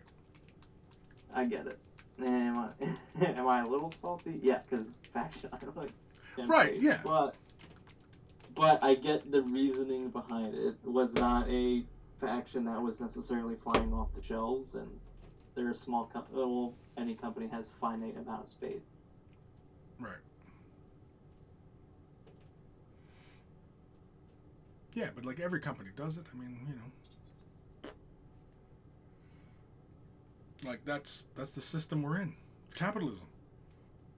You either roll with the current or you try and resist the waterfall. Like you try to swim up a waterfall. Doesn't make a lot of sense. Kim, foil hats are a fashion statement nowadays. Yes, they are. And it's amazing how many people don the foil hats. Not just in miniature hobby, but like everything, right? It's just... I have thoughts about it. But I need to think about it more. Hucka hey, haha, yeah, it's really so stupid, but as Dave says, his hobby shop clients just don't get a shot about all the crap in the media. They would be lost without the interaction of friends playing TT, so just hot air. Yeah, exactly. Like it's just whining. Like they just want to hear themselves whine. Like what? like do you not get enough attention at home? Like Werversberg brings up a good point. If GW was to close down tomorrow, all these haters would be tripping themselves to save it. Right, yeah, exactly. Yeah, exactly. They wouldn't have anything to bitch and moan about. Yeah. It's crazy, right? Like it's the actions of crazy people.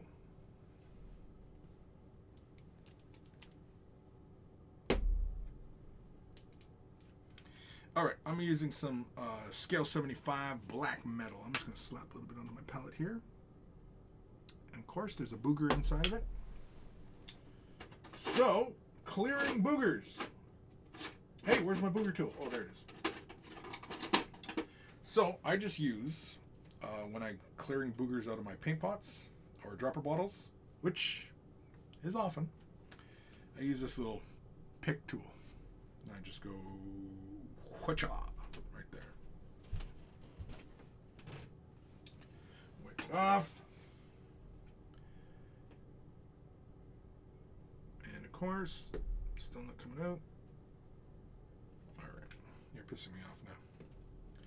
Okay, we're going to pull the cap out. No, it's okay. Wonder why it's not coming out. Why ain't you coming out? Come out to play. Yeah, it's going through. Oh, because that whole thing is the clog. Whoops. Now I got fucking metallic paint all over my fingertips. Ugh. I hate getting paint on me. I hate it. I hate it. Hate it? Hate it. All right. How much do you? How much? Like a dollar amount or a value amount? Like, what are we talking? Scale of 1 to 10. 1 to 10. It's like a 9.9.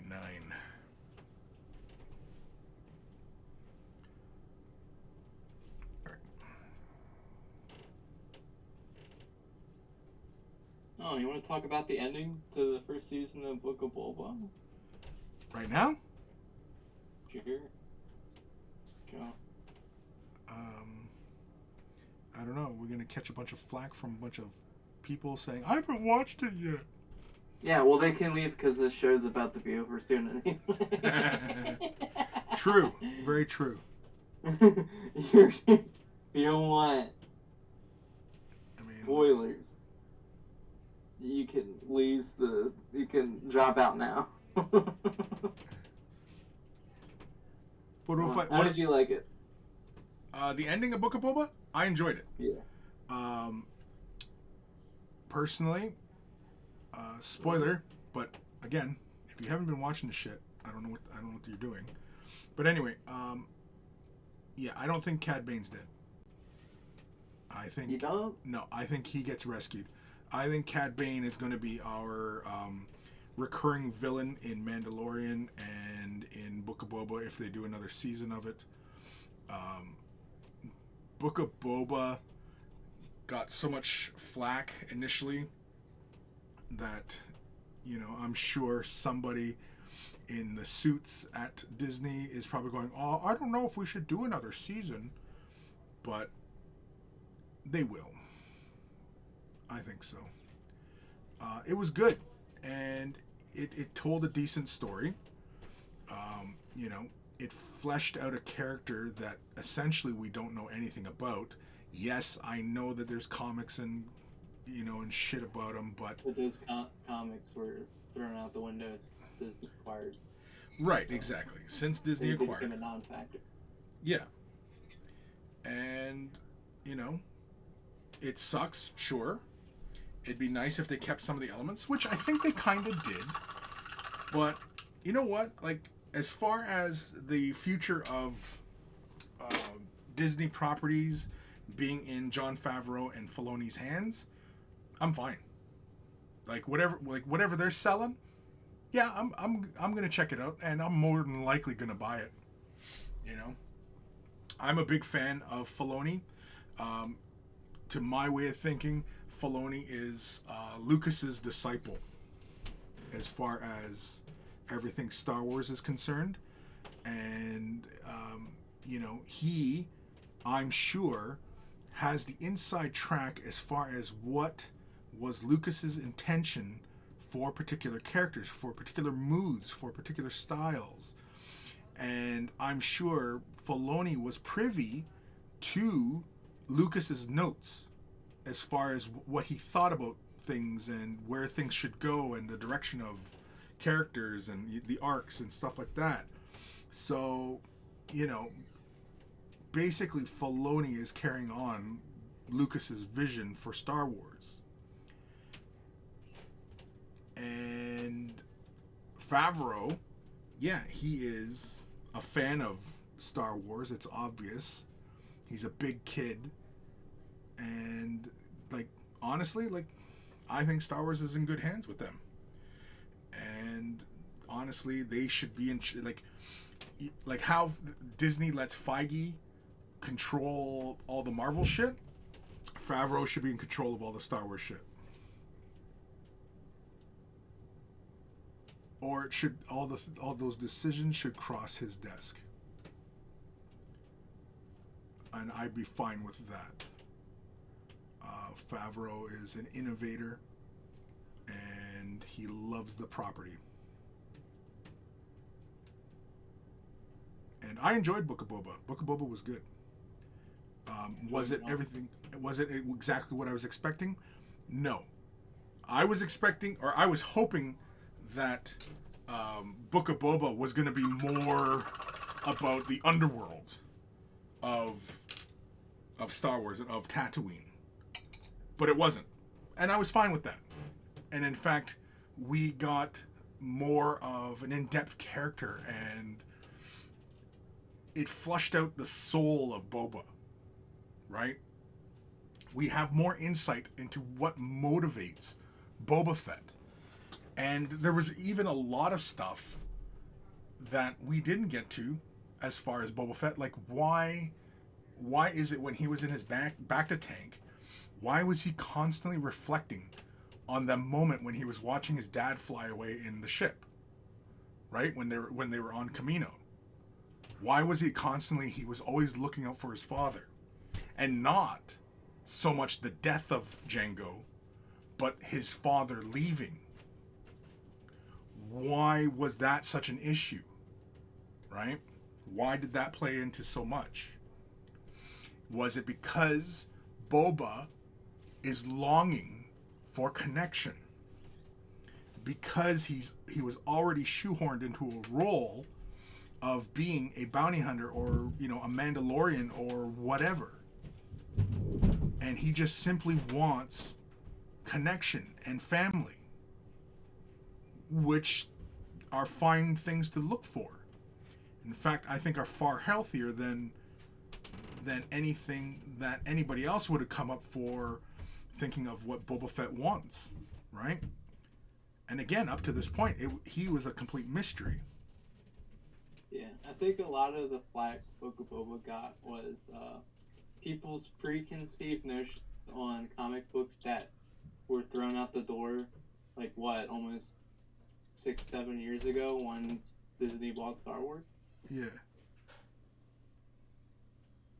So, at least that's my opinion. That's what a lot of people are complaining about. They reference, like comic book XYZ that was printed like 20 years ago. It's like, well, yeah, that was a cool comic book, but it's no longer relevant to Star Wars.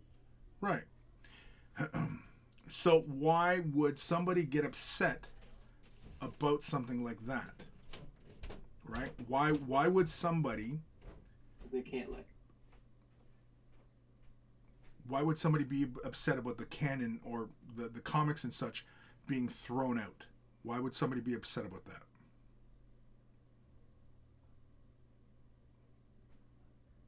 I don't know, because they liked it.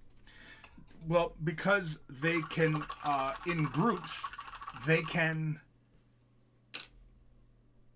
It's like a status symbol. It's clout.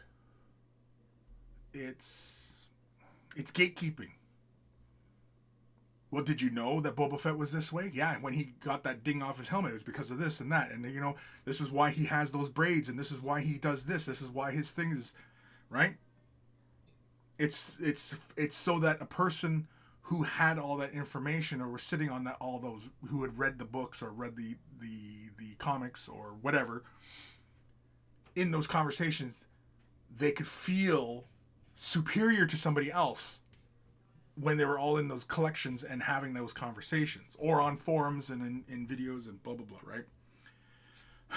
So people were genuinely upset when that shit gets thrown out the window because, yeah, Well, now I'm just like everybody else. The character is completely a blank slate now. Everything we thought we knew about him is out the window.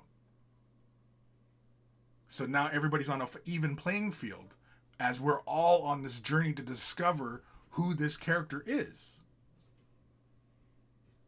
You see? I will say. You see what I mean?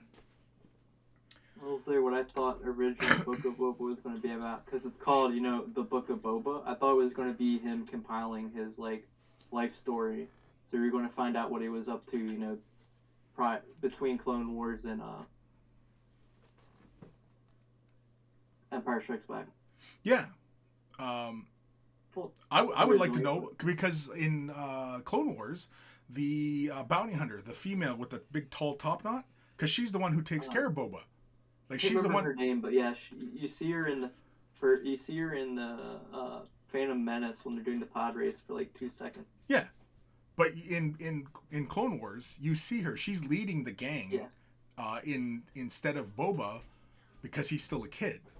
But they're building him up. Again, it's established in Clone Wars, and Clone Wars is canon.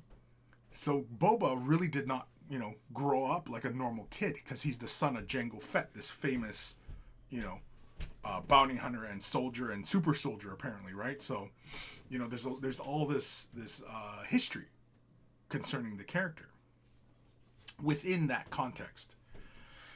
And when he's in his Bacta tank in the Book of Boba, yeah, he's constantly thinking back to that time on Kamino when he was just a kid and he's hanging out with his dad and he was, flying around with his dad, right? So yeah, I think that's what it was trying to illustrate, was the fact that Boba wants more than to just be the hunter. He also wants to be, the father, the chief, whatever, right? The parental figure. He wants more. He wants to start a family, start a community, right?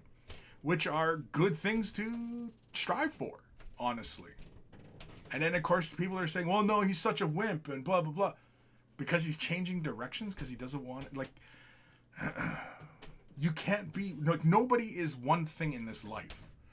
You are not the person you were when you were 10, when you were 5, right?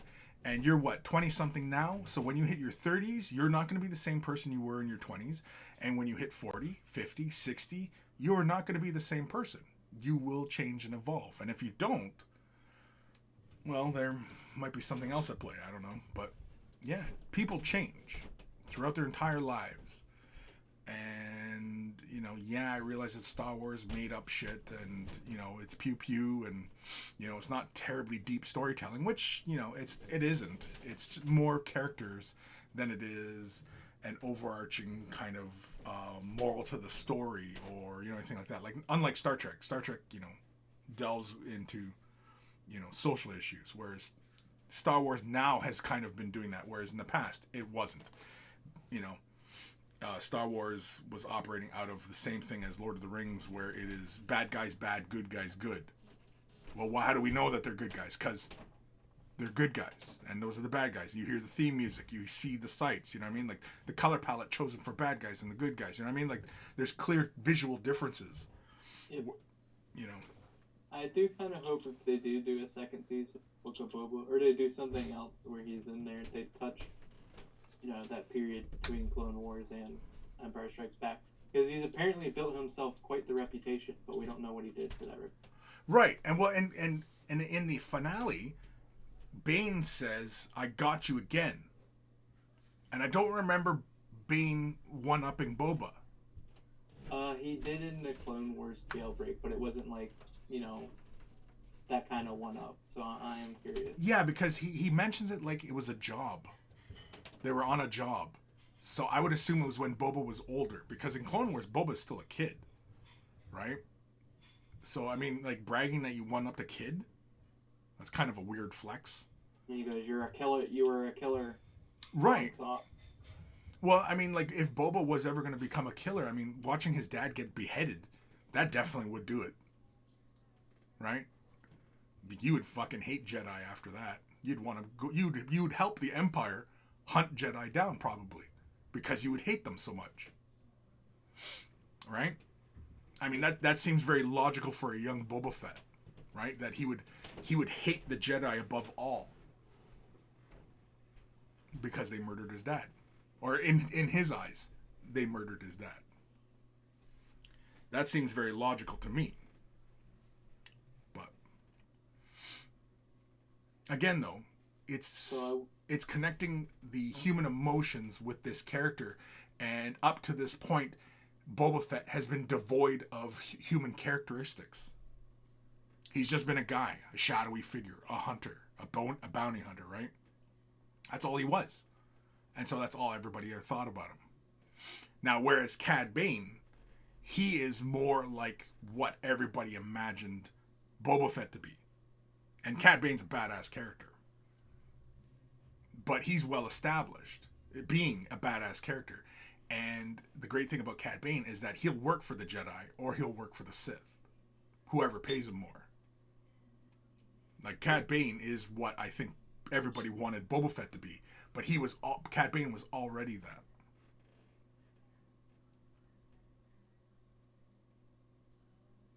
So, yeah. Everybody's still, what, are we still talking Star Wars? Yeah, if you guys haven't watched fucking Book of Boba or Mandalorian, or you're not in on this shit, I don't know what to tell you. We like Star Wars. Yeah, I like me some stuff. I like Star Trek. I like Star Wars. I like sci-fi. I just started the second season of Raised by Wolves. And I don't know if anybody's watching that show. Enjoyed that one. Apple Plus, Foundation, C, and I finished For All Mankind. For All Mankind, that was a good one. I was surprised by that one. If you've ever watched For All Mankind on Apple Plus, and that was such a good show. There's 2 seasons of it. 2? Yeah, 2 seasons of it. It was good. I enjoyed it. Yeah, it's basically if the Soviets had won the space race, getting a first person on the moon, being first. Essentially, it is, what would America be like if there wasn't this sense of Americans' exceptionalism? That's really one of the themes dealt with in the show, is what would America be like by the 80s and 90s.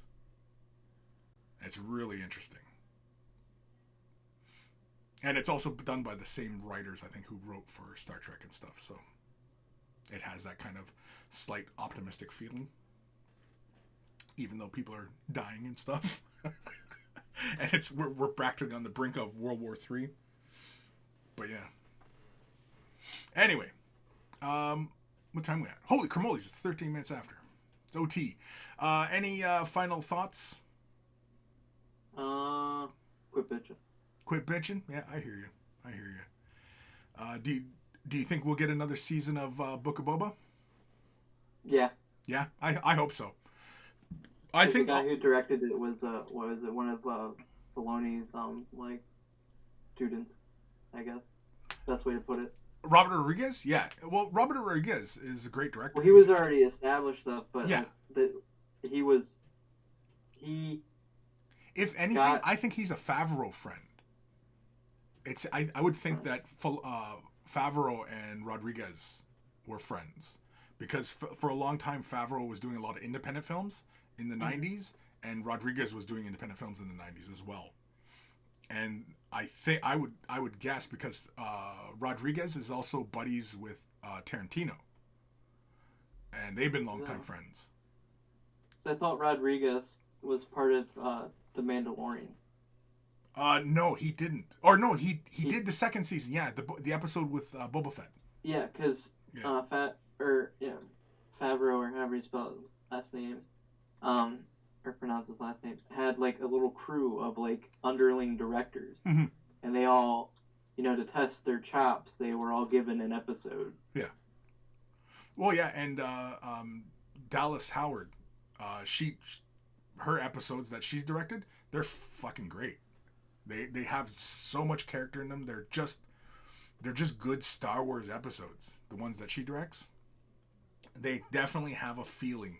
She definitely has an eye for directing. And yeah, her episodes are really good too.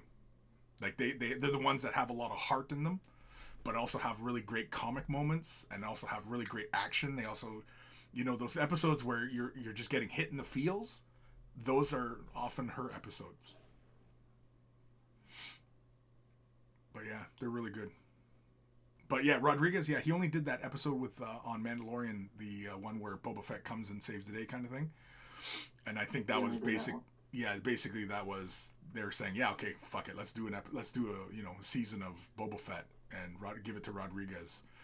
And I would have thought, just with Rodriguez, knowing Rodriguez's work and Boba Fett, and all that, I thought there would have been more action to the show. But I wasn't disappointed by the fact there wasn't more action. Again, because I have expectations, but once the show starts, I let go of those. Right? I try not to be precious about my own expectations because, again, that's just my own brain. I like being pleasantly surprised that things don't go exactly how I expect. I hate when I see a trailer for something and they pretty much explain the movie. That turns me off right away. And then when I'm really disappointed when I go watch the movie and the trailer and everything lines up 1-to-1 and I'm like, fuck, like, well, I watched the 30-second trailer and it gave me the whole story. You know what I mean? Like, I just wasted a bunch of money. And I hate wasting money. It annoys me.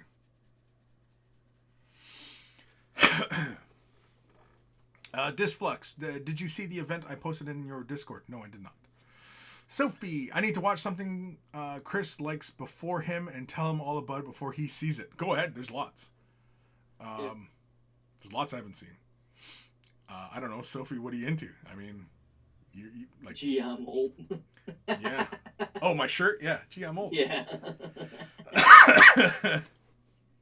I want to get the other one with the graph. You ever see that one? It's the pie graph. What's that would say? It is basically, it's half the battle. And then knowing is half of it. And then the other one is laser beams. Red laser beams.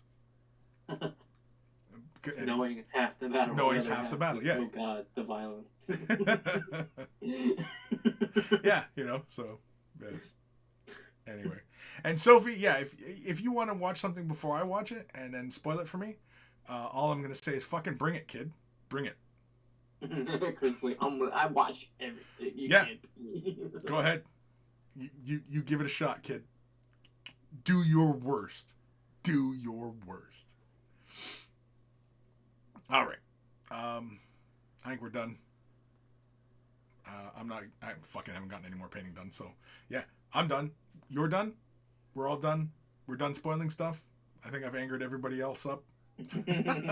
One thing I'm going to say is Sophie's going to, like, one day if you walk down the street, director's going to drop a piece of paper. It's going to be the whole script for Mandalorian Season 3.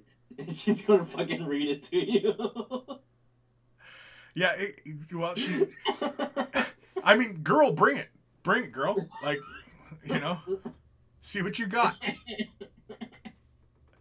If you're feeling strong, kid, bring it. Right? See what you got. Otherwise, you're just talking shit. Taking on kids on the internet. Come on, kid. Bring it. You want to go for the gold medal? Let's go. Chris is playing Among Us again. He's about to say your mother. Yeah, I was. Yeah, it's pretty bad when even my kids are like, Dad, you're toxic. Dad, you're being toxic. Really, am I?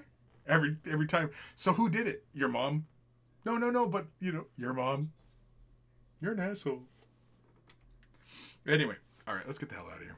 I think we're done. We're not accomplishing anything further. We're just we're just pumping each other up and calling each other dickheads and stuff, so. Oh yeah, Kim says, remember, there is no play for Mr. Gray, so paint your fucking models. That's it. And from me, take care of your brushes. They'll take care of you. And I will see you guys later. Oh, yeah, weigh the brush tomorrow. So If anybody feels like tuning in, I'll continue spoiling stuff.